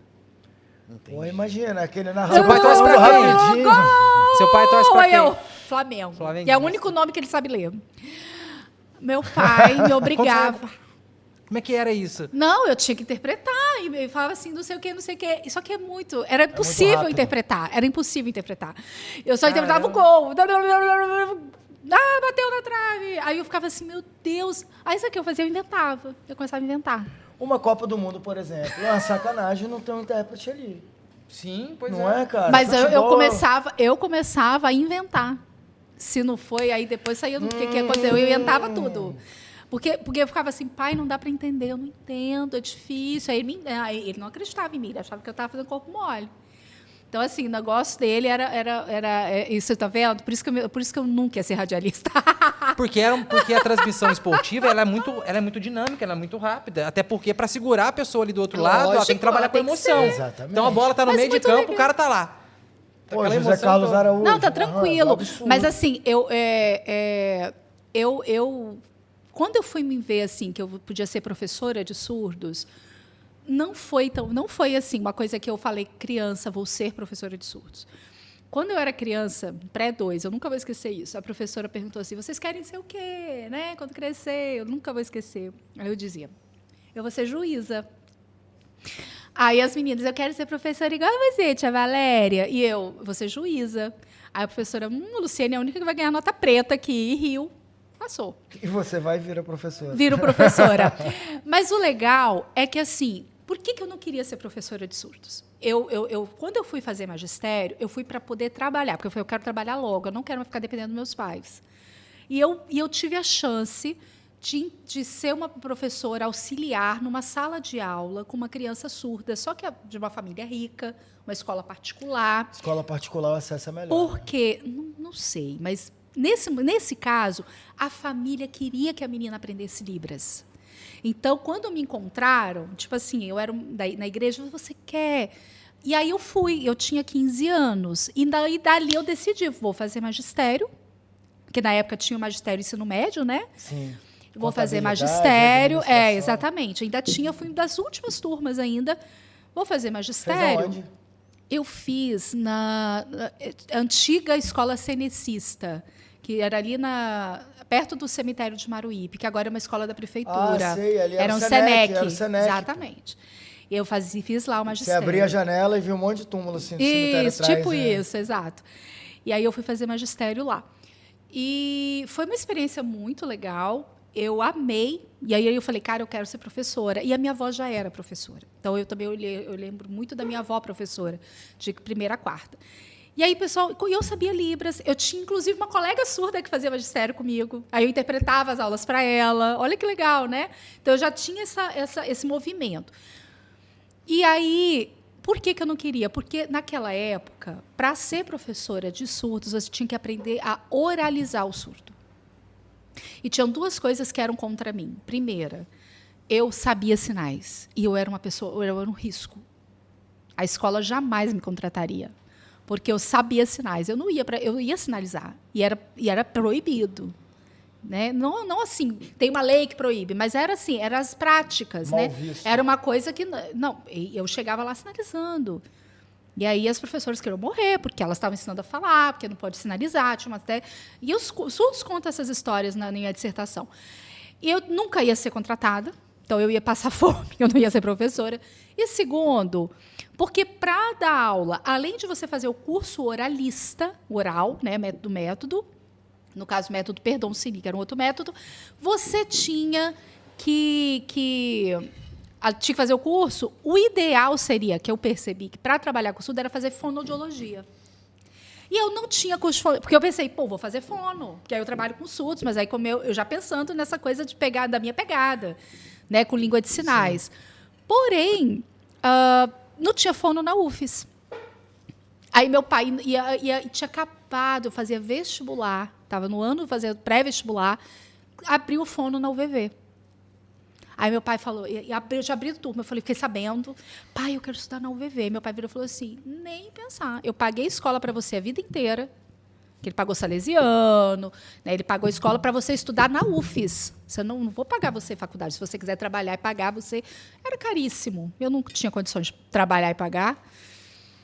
Tá bom, vou fazer UFES. O que eu vou fazer na UFES? Aí eu pensei, vou fazer psicologia. Vou ser psicóloga para surdos. Eu ia também me dar bem, porque não tem psicólogo para surdo até hoje. O surdo está com problema de saúde mental do surdo, é zero. Não tem nada para o surdo. Não tem psicólogo, não tem psiquiatra. Como é que é, professora? Agora, Não, e eu pensava assim, minha mãe está precisando de psicólogo. Eu olhava para minha mãe e falava assim, cara, minha mãe precisa. Agora... E não tem. Oi? Foi ao ar aqui no podcast um episódio com a psiquiatra, a gente falando sobre saúde mental, que durante a pandemia a situação do brasileiro foi só ladeira abaixo. Eu sei. Como é que é pro surdo buscar ajuda? Eu só queria colocar um parênteses, porque lá no supermercado perto de casa tem uma menina surda que trabalha lá. A Jéssica, minha esposa, ela é fisioterapeuta, mas ela já fez curso de Libras, então ela se comunica por Libras. Aí sempre quando eu vou com a Jéssica ao supermercado, aí a gente conversa com ela. A Jéssica se comunica com ela diante da minha ignorância. Aí, como eu trabalhei 10 anos na TV Tribuna, no jornalismo diário, todo dia na hora do almoço, tava lá minha cara na televisão. E ela me assistia. Olha! E ela não me viu mais na TV e me questionou o porquê que eu não estava mais na televisão. Aí a Jéssica explicou para ela que eu tava com a cabeça muito legal, que eu quis dar um tempo, não sei o que, papá. E partiu o meu coração porque ela falou que estava também... E ela, na linguagem de sinais, ela falou que estava com a cabeça fodida. Olha. Aí eu falei, meu Deus do céu, se ninguém se comunica com essa menina por Libras, como é que as pessoas vão saber que ela está com a cabeça fodida, meu Deus do céu? Isso é muito Desculpa, sério. Isso é muito sério. Não, eu só parei para olhar porque entrou um cachorro aqui na casa de mama. Eu estava olhando aonde que veio o cachorro, a porta lá embaixo está aberta. Isso é muito sério. É muito sério. É um negócio assim, a gente está falando, conversando, mas é um negócio assim, quando eu pensei em fazer psicologia, eu pensei assim, cara... Os surdos precisam. Era a minha ideia. E até hoje isso é uma lacuna para eles. Para quem ouve e fala, já é caro, já é difícil o acesso. Pois é. E aí você fala, não podia se investir em políticas públicas de saúde mental para o sujeito surdo, sabe? É muito louco isso. E aí, quando eu decidi fazer pedagogia, foi quando eu entendi que eu jamais passaria, na época era vestibular, na prova... Redação, né? Redação não. Redação na prova de biologia discursiva. Falei, cara, eu quero entrar na faculdade, não importa se é meu curso. Não, vou fazer pedagogia. E aí eu passei, de fato, em pedagogia. A discursiva e me era o quê? apaixonei. A discursiva história e geografia. Só 10 ali, Geografia né? e redação. Então minha redação botou lá em cima. Lembro, na época, era a política do pão. Eu usei a política do pão e circo para discutir. Eu lembro até hoje, o tema era Ratinho, Leão Livre, era para a gente discutir isso. Usei a política do pão e circo da Roma Antiga para falar disso, minha nota foi top. Porra, legal. Super entrei, Aí entrei no curso de pedagogia, me apaixonei. Mas eu entrei pensando assim, quando lá dentro eu vou tentar mudar, porque eu sabia que podia mudar de curso. Não mudei, me apaixonei por pedagogia, apaixonei por educação e percebi que eu podia ser pesquisadora. Foi lá na pedagogia. Só que aí é aquele negócio de você estar no lugar certo, na hora certa. que aconteceu? A inclusão chega com força na Prefeitura de Vitória, com discussão de inclusão. A gente sabe que foi em 94, a lei de Salamanca, né? Declaração de Salamanca. Qual que era o prefeito? Ai, meu Deus, não pergunta isso. Acho que era Paulo Artung. Por aí, Paulo Artung Era ou Paulo Luiz Artung, Paulo? porque o Luiz Que é Paulo Luiz vem- Paulo, Paulo Artung, tudo, né? É, Uma eu coisa. acho que o Luiz Paulo veio em 96, se não me Pois é, engano. mas foi em 99 isso. E aí, 96, na nova LDB, com a questão da inclusão já colocada, a educação especial com modalidade, e aí, em 99, começa-se assim, precisamos... Aí a discussão de inclusão chega com Libras. Quem sabia Libras? Ninguém. De professor. Por quê? Os professores que atuavam na escola oral auditiva não era para Libras, era para aprender oralidade. E a prefeitura estava querendo começar a investir em Libras. Intérprete. Por quê? Na Declaração de Salamanca já diz isso lá, em 94. Tem lá, que o surdo precisa de uma educação bilíngue, tal. E a prefeitura pegou a declaração, chegou uma equipe da educação especial que pegou assim, vamos implantar a inclusão aqui. Né? E é interessante isso, porque daí é aquilo. Eu, na mesma época, sem saber disso, nunca tinha ouvido falar em Declaração de Salamanca, eu tinha acabado de entrar na UFES. Um grupo de surdos da minha igreja virou e falou assim, precisamos voltar a estudar. E eu falava assim, olha, eu já ouvi falar que tem um negócio de inclusão aí, que a escola vai ter que aceitar vocês. Aí, o que eu fiz? Fui na escola Aristóteles Barbosa Leão, que fica ali na Avenida Vitória, matriculei os 5 surdos da minha igreja na escola lá no EJA.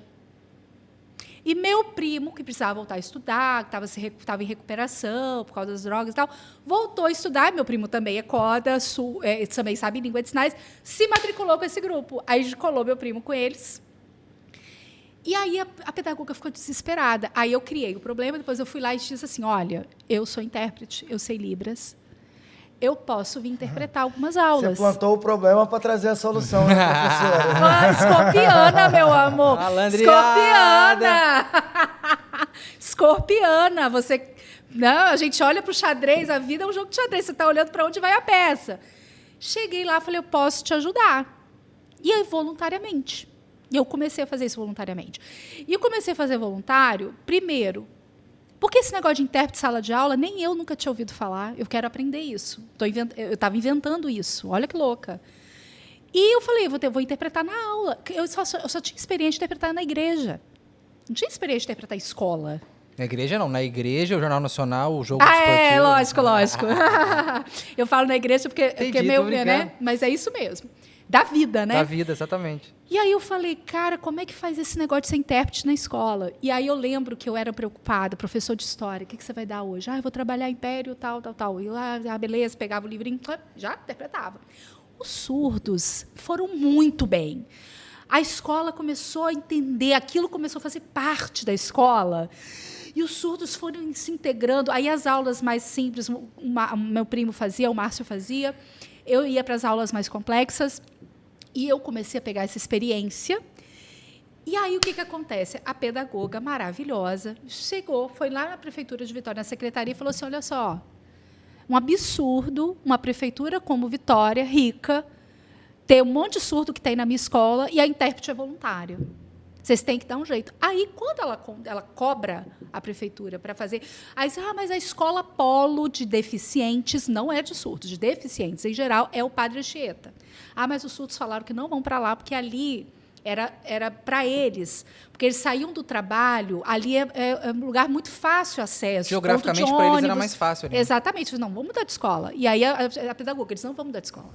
Vocês é que tem que dar um jeito. Resumo da ópera. O Padre Anchieta era mal falado nessa época. Pois é, eu nem sabia disso. A questão era a localização mesmo, assim. E aí, ali, o que acontece? Aí ela fala assim, mas quem é essa pessoa voluntária que está lá? Eu estou desesperada atrás de alguém que sabe Libras. Essa menina sabe Libras? Era uma menina. Falei, ela sabe? Aí me chamaram para lá. Quando a mulher sentou para mim e falou assim, meu Deus, onde você estava? Eu estou tentando atrás de uma intérprete, não sei de onde, mas ela não tem formação. Eu falei, não, eu tenho magistério. Eu faço pedagogia. Acabou. A mulher olhou para mim, é você. Você vai dar uma formação para os professores de educação especial. Eu falei, quê? O que é dar formação? Estou ferrada, eu não sei o que é dar formação. E aí eu me encontro nesse lugar de dar formação, e aí eu começo a criar. E eu já lia, como eu falei, lembra que eu lia muito igual uma louca por causa da tal da consequência?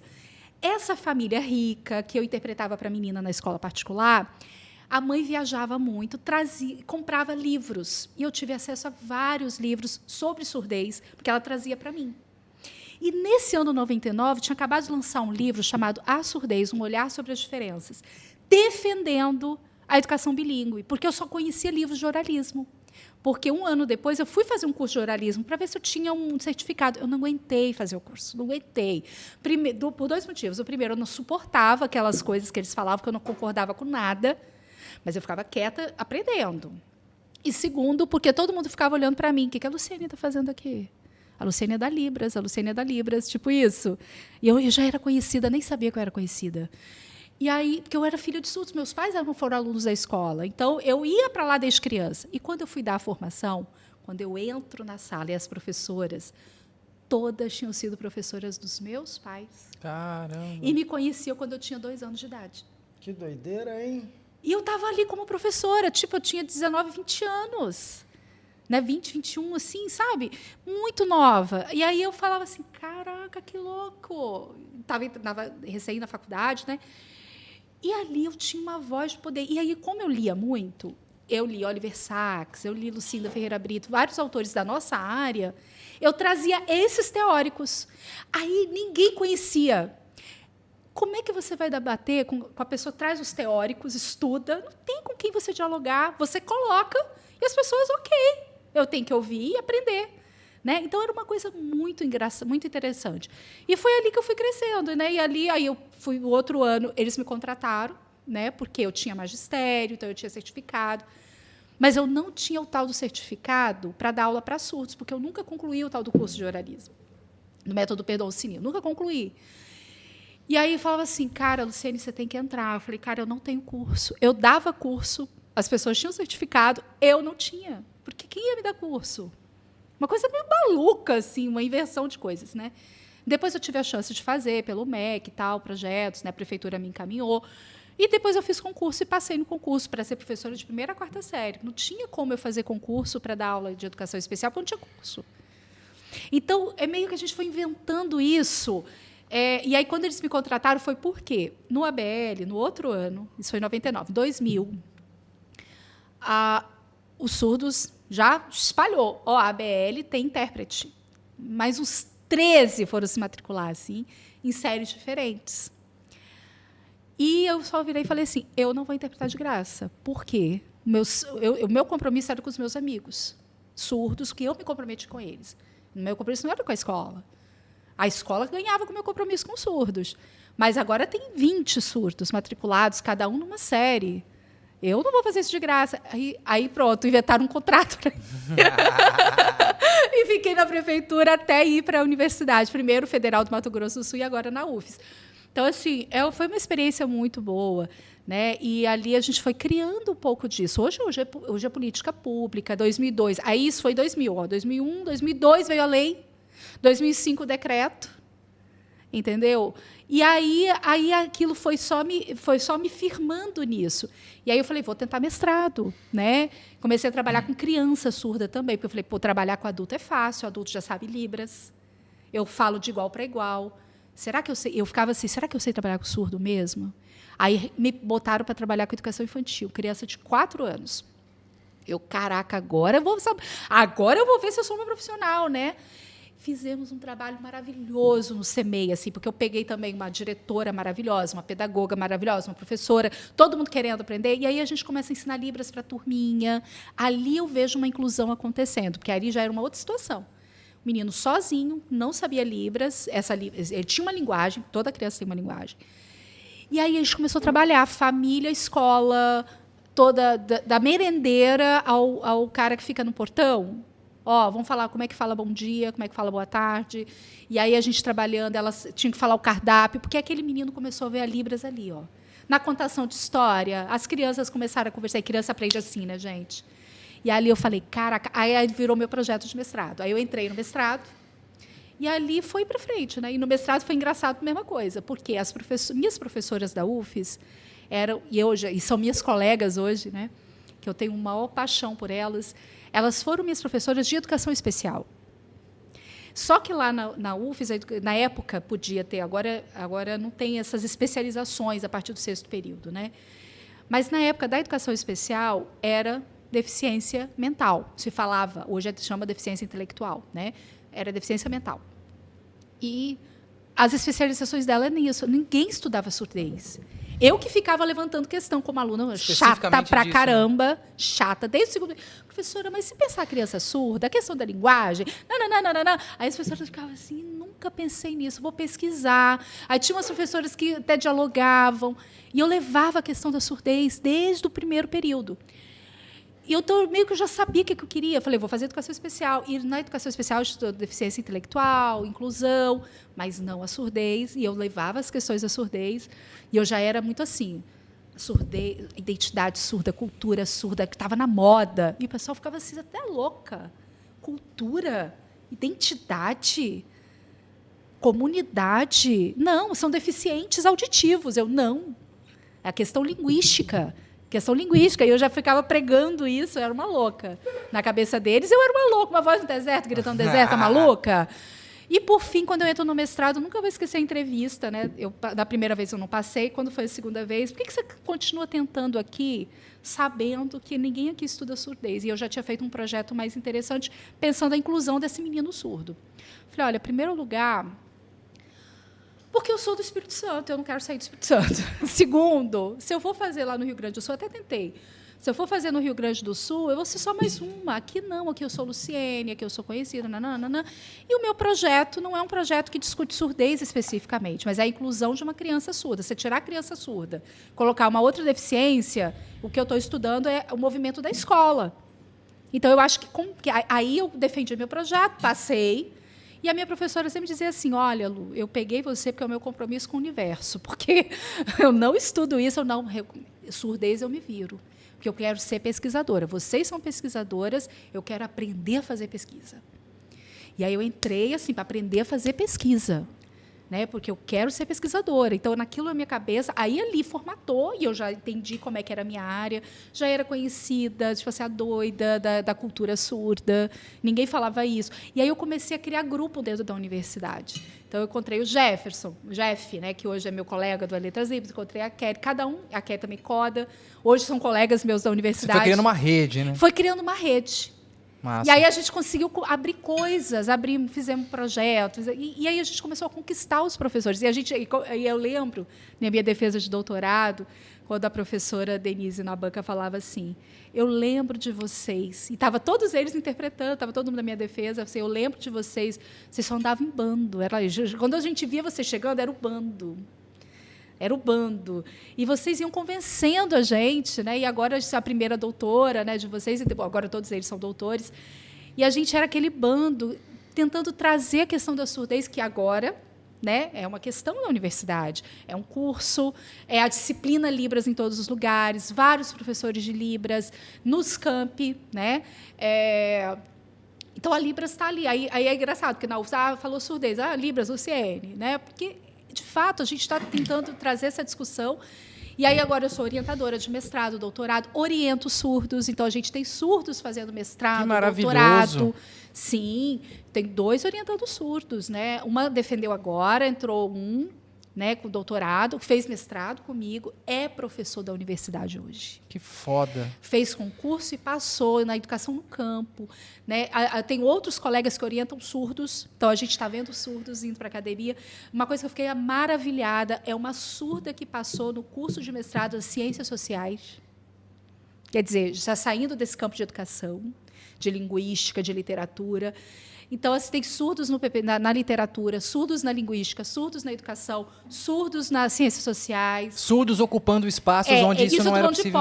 Mas é bom lembrar, a Mário está aqui lembrando, na arquitetura, surdos na educação, nas artes, não é? Que ela defendeu o TCC agora recente. Quer dizer, surda trans, né? Surda trans. Olha isso. Aí eu tenho aí um acúmulo de função, eu brinco, né? É surda, é trans, e estava ali fazendo. É uma coisa maravilhosa, entendeu? A inclusão, né? Quando você pode. E uma característica do curso Letras Libras Bacharelado, que eu amo, é que o nosso curso, como ele não pede Enem, ele abre muito, assim, a gente tem um público muito diferenciado. Esse ano, com a pandemia, pedimos certificado. Eu tenho no público, desde um cara, olha só que louco, o público do meu curso. Eu tenho um cara que trabalha no Banco do Brasil, influencer do Instagram, ficou assim, meu super amigo, adoro ele. E eu tenho uma senhora que é negra, uma senhora já, e ela dizia para mim assim: eu estou tão emocionada de estar aqui, porque eu fui criada para ser faxineira. Eu fui criada entendendo que esse lugar não era para mim.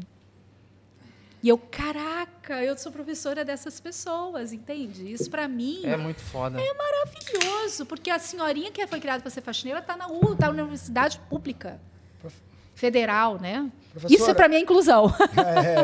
A gente, antes da gente... Já é quase 2 horas de bate-papo, né? Puts. Passa muito rápido. Antes da gente caminhar para o final, a gente tem um quadro dentro do Pode Pocar, que é o Poca ou não Poca. Poca ou não Poca? É o tiro o chapéu do Raul, né? Sim, exatamente. Onde o Poca é uma coisa positiva e o não Poca nem Vamos tanto. ver se eu consigo. Poca gente- é positivo É. e não poca. Não A gente vai levantar uns 3 pontos aqui, você Adoro. fala se Poca ou não Poca, e você justifica, né? Claro, tá bom. Esse desmonte na educação federal, sobretudo nas políticas de inclusão, Poca ou não Poca e por quê? Ai, não poca, né? Não dá para pocar, né? É impossível. Porque eu sou uma pessoa que sou professora, estou na Universidade Federal e estou sentindo na minha pele esse desmonte, né? Estou sentindo na minha pele esse desmonte. Então, a diminuição das verbas estão deixando de ter alunos bolsistas. Não tendo alunos bolsistas, eles não têm condições de se manter, não têm condições de comer. Eu tenho alunos, aqueles que têm algum acesso a isso, por exemplo, eu tenho uma aluna no meu curso que ela vai para a UFES mais cedo porque ela almoça lá, porque ela tem o ticket para poder almoçar. Ah, mas muita gente vai para a escola só para comer. Exatamente. E ela janta, ela espera a hora da janta para poder ir embora. Tem muita gente que a Olha única que refeição do isso. dia é a merenda na É escola. a merenda da escola. E muitos na UF são assim, parece que não, mas sim, né? Então, quanto menos verba, né, desmonte, e a gente sabe também uma coisa péssima, são as fake news que distribuem para a gente, falando que é balbúrdia, falando que é... Né? Eu falei, gente, eu estou até hoje procurando que a é plantação balbúrdia. de maconha e não sei. Aí eu falo 3 assim, anos e meio procurando já. eu não estou acha? procurando, não acho. Outra coisa, achar, o pessoal me fala. falando que o pessoal fica pelado na universidade. Eu queria saber qual foi. Por que eu nunca vi isso? Aí eu, caraca, que curso é esse que eu estava fazendo que eu nunca vi Tô isso? aqui há 20 anos na UFES, nunca vi ninguém Eu andando nunca vi pelado. ninguém pelado, que sacanagem. Eu quero saber onde que está isso. Comecei a procurar, porque deve ser muito massa. Mas, assim, brincadeiras à parte, esse desrespeito com a nossa profissão docente. A gente está sobrecarregado, com mais de 40 horas das nossas funções. Você vê ali os intérpretes sofrendo para dar conta. E a gente sabe que não vai ter mais concurso. Né? Na época da Covid, eu falei, cara, que nenhum intérprete nosso morra, que nenhum professor nosso morra, porque vai morrer, vai a vaga junto. Que isso, gente? É um desrespeito, né, com a profissão docente e com a universidade, né? Professores, Mas a verdade é também que eles não gostam mesmo da educação, porque a educação é crítica e vai criticar isso aí, né? Então, professora, esse ano não, né? Mês que vem, vão ter eleições, né? Para presidente, para governador, para deputado, para assembleia, para o Senado, enfim. Em cima disso, aqui o Pode Pocar, ele não vai indicar candidato para ninguém, cada um vota em quem quiser, porque aqui a gente defende a democracia, a livre escolha, Isso aí. independente se é à esquerda Só ou à não direita ou ao aperta centro. 17, pelo amor Não, de Deus. aperta o que quiser. A gente vem falando aqui e as pessoas elas constroem o pensamento que elas quiserem. Em cima disso, né, candidato que não tem no seu plano de governo ou nas suas aspirações políticas compromisso com a inclusão. Esse candidato poca ou não poca? não poca, né? Não dá, né? Se não tem compromisso com a inclusão, pela madrugada, eu não posso nunca votar nesse sujeito. É legal a pessoa saber, né? Eu vou votar num deputado, saber o que ela pensa sobre Exato. inclusão, o que ela pensa sobre políticas públicas. Sabe o que meu filho me Mas perguntou as esses pessoas dias? não olham nem um plano de governo, de Né? uma forma geral. Sabe o que meu filho perguntou para mim esses dias? Mãe, o que o Lula fez pelos autistas? Aí eu, Pô, filho, legal a sua pergunta, né? Eu não sei que ele fez exatamente para os autistas, mas eu me lembro que um dos governos também que mais foi comprometido com a inclusão. As nossas leis foram nesses governos. O Fernando FHC, a discussão de inclusão, ela de integração para a inclusão, ela já começa no governo FHC. Começa em 94, e que isso né? exatamente, e isso se instaura de forma forte 2000 para cá. Eu falei, então, assim, filho, os autistas são beneficiados desse movimento inclusivo, tanto que você não precisa estar numa escola especial. Você está numa escola regular e agora ele está na escola da prefeitura aqui, ele tem atendimento educacional especializado, tem um estagiário com ele. E eu estou super feliz, né? Então, assim, e na escola privada que ele estava, nosso pai, ele teve muito. Então, assim, não poca quem é contra as minorias, quem é contra a inclusão. Ou então, que isso nem está no plano, não poca. E é uma coisa que eu olho, não só a legenda, mas eu olho também o compromisso com a diferença. O conteúdo. Você sabe o que é foda? É que a maioria dos nossos poca ou não poca aqui geralmente não poca, que a gente chega de voadora. Eu tive que ir ali pedir Um auxílio pela direção. Eu falei, pô, coloca que um negócio aí poca? para poder pocar, exatamente.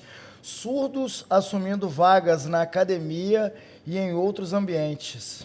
Não só os surdos, mas outros deficientes Sim. também. Poca ou não poca? Poca, né? Nossa, eu sou a maior entusiasta de que a gente tenha vagas para essas pessoas, né? Enquanto a gente não tem políticas para todos, eu sou a favor, sim, das cotas. Eu acho que tem que ter, porque ainda não tá igual, não é igualitário. Cota não né? é esmola, né, não professora? É direito, não é ainda as condições não são tão igualitárias Não, mas para tá não longe garantir de a ser cota. igual. Entendeu? Está longe. Então, assim, não poca, né? Essas pessoas estarem. Quando o meu aluno surdo, depois de semestre, nasceu surdo, passou como professor da universidade, caraca, ver um orientando meu assim. Professor, vitória meu pra você, né, colega, professora? exato. Que coisa maravilhosa, né? E colegas cegos. Agora, vocês têm uma noção? A gente montou um grupo por conta da máscara. Eu já falei que eu sou surda de um ouvido, né, e tal, e eu tenho muita dificuldade. A máscara dificultou muito a minha porque vida. não faz a leitura labial, Não faço, né? exatamente, porque para mim, mesmo que eu escuto a leitura labial, tá de olho é muito importante. Não sei se prática que eu adquiri por causa da língua de sinais, que é olho no olho, né? Mas a gente criou um grupo de professores com deficiência auditiva para poder a gente discutir políticas, né, formas que a universidade podia... Você sabe o que a gente percebeu? Que as leis garantem tudo para os alunos. Para os professores, a gente é inexistente. Então, por exemplo, eu ainda tenho uma audição um pouco melhor que as minhas colegas, mas minhas colegas têm uma audição tão reduzida, mas elas perderam ao longo da vida, então elas não são surdas.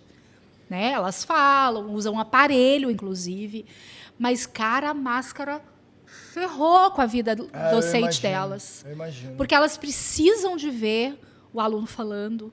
Elas não são usuárias de Libras, né? E também não é a questão, porque elas são professoras de matérias, de outros conteúdos. E a gente se juntou para debater isso. E agora parece que vai cair as máscaras, né? Então a gente está...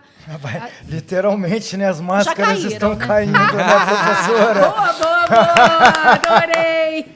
Professora, Tá caindo as máscaras! Intérprete no Jornal Nacional, poca ou não poca, o que está faltando para o maior telejornal do Brasil ter ali no cantinho ali o intérprete? Porque dinheiro não falta. Não Porque se falta. eles fizerem, os outros vão no mesmo sentido, né, mano? Afinal de contas, Exatamente, é o o maior do JN Brasil. sempre se destacou por ser um jornal padrão, o padrão Globo. Então, por que eles não colocam nesse padrão a Nunca tinha inclusão? me despertado isso. O Jornal da Cultura, que hoje, para mim, é o melhor telejornal que tem, que eles colocam um comentarista que concorda, outro que não concorda, e no cantinho tem o intérprete. Porra, por que o maior jornal do Brasil não tem? Porque falta falar, Não, não dinheiro tem dinheiro, não é não tem questão. espaço. Porra, Não. Não é tem uma porquê. vontade mesmo, professora? Ai, olha, falta de visão, né? Falta de... Ai, eu lamento profundamente isso, sabe? Falta de visão, falta de querer mesmo. Porque, cara, se tivesse, eu ia focar pra caramba, né?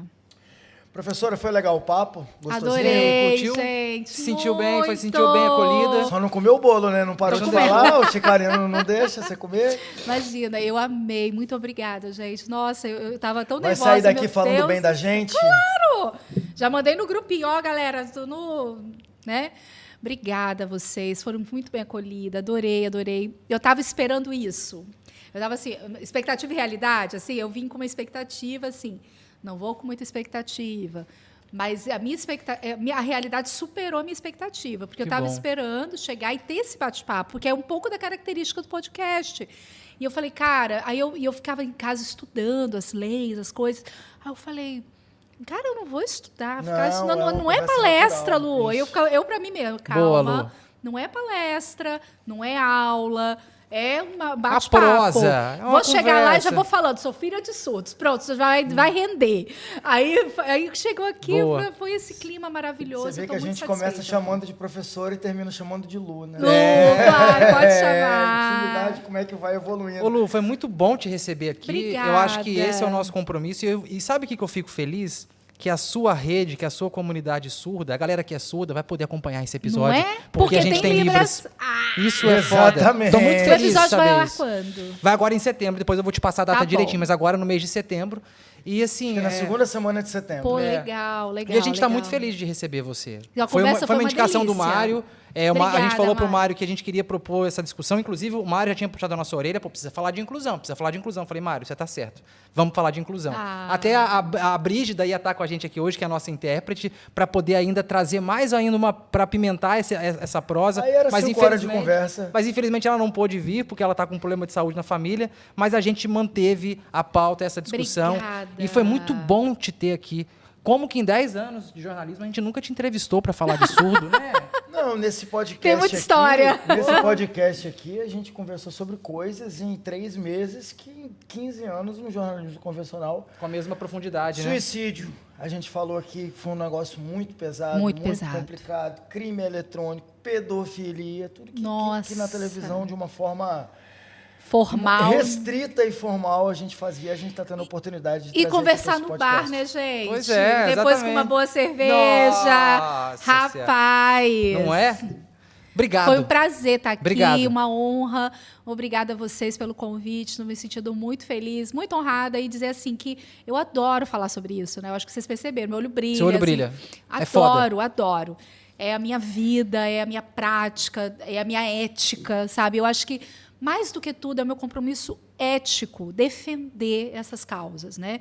E essa que eu escolhi para a vida, né? Então, Você realmente é a tempestade da inclusão. Parabéns. Professora, obrigado mais uma Obrigada. vez. Obrigado, professora. valeu, Obrigado, viu? querido. Vocês Obrigado são mesmo. maravilhosos. Maneirinho, né, Chica? Maneirinho. Cumprimos a nossa missão. Maneirinho. Foi maravilhoso. É porque sempre uma aula, né, cara? É sempre uma aula. O Schneider que gosta de falar isso. Pô, eu saio daqui do podcast às vezes com a cabeça bagunçada, mas no bom sentido. Porque a gente sai refletindo sobre muitas coisas que a gente não tinha refletido ainda. E poder refletir sobre tudo isso e compartilhar esse conhecimento, compartilhar essa reflexão no meio aí, como você falou, de fake news, aonde o ódio está imperando, aonde o obscurantismo está Falta de imperando, empatia, falta falta de de empatia, amor. e a gente trazer essa discussão nessa linguagem mais leve, muito me orgulha. Ai, que bom. Eu Obrigado. também. Obrigada. É a isso, vocês. mano. É isso aí, meu povo. A gente agradece aí a audiência, a gente agradece o carinho. Todo o conteúdo que a gente traz aqui é pensando como que a gente pode engrandecer vários tipos de debates. Então, a gente espera que esse daqui também sirva para poder tocar a sua consciência, poder tocar o seu coração e poder cobrar das autoridades, né? Inclusão não só ao surdo, ao povo preto, ao povo Isso. gay, ao gordo que não consegue passar numa roleta direito, com essas roletas estendidas. A gente tem que entender que ninguém é melhor que ninguém. Quando a gente partir daqui, o destino é o mesmo para você, preto, branco, rico, pobre. Então vamos ter mais empatia, vamos olhar para o outro com mais carinho, com mais amor, que é isso que a gente está precisando. E você falou, é legal, Schneider, porque você, agora, no fechamento, você retomou o início dessa discussão, né? Que quando a gente começa provocando ela. Será que é preciso falar de deficiência, de pessoas com deficiência, desses contextos, apenas quando eu tenho um caso na minha família, apenas quando a água bate na minha bunda? Não dá. A gente precisa falar, ser vigilante, porque as pessoas com deficiência, elas também devem estar inseridas na sociedade e em todos os cantos da sociedade. Tá dito aí, tá dado o recado. Se inscreva aí no canal, ativa o sininho, corre lá nas nossas redes sociais, fique por dentro de todo o nosso conteúdo pra gente poder focar junto. Valeu, forte abraço e até a próxima. Obrigado, é gente. nóis! Fomos!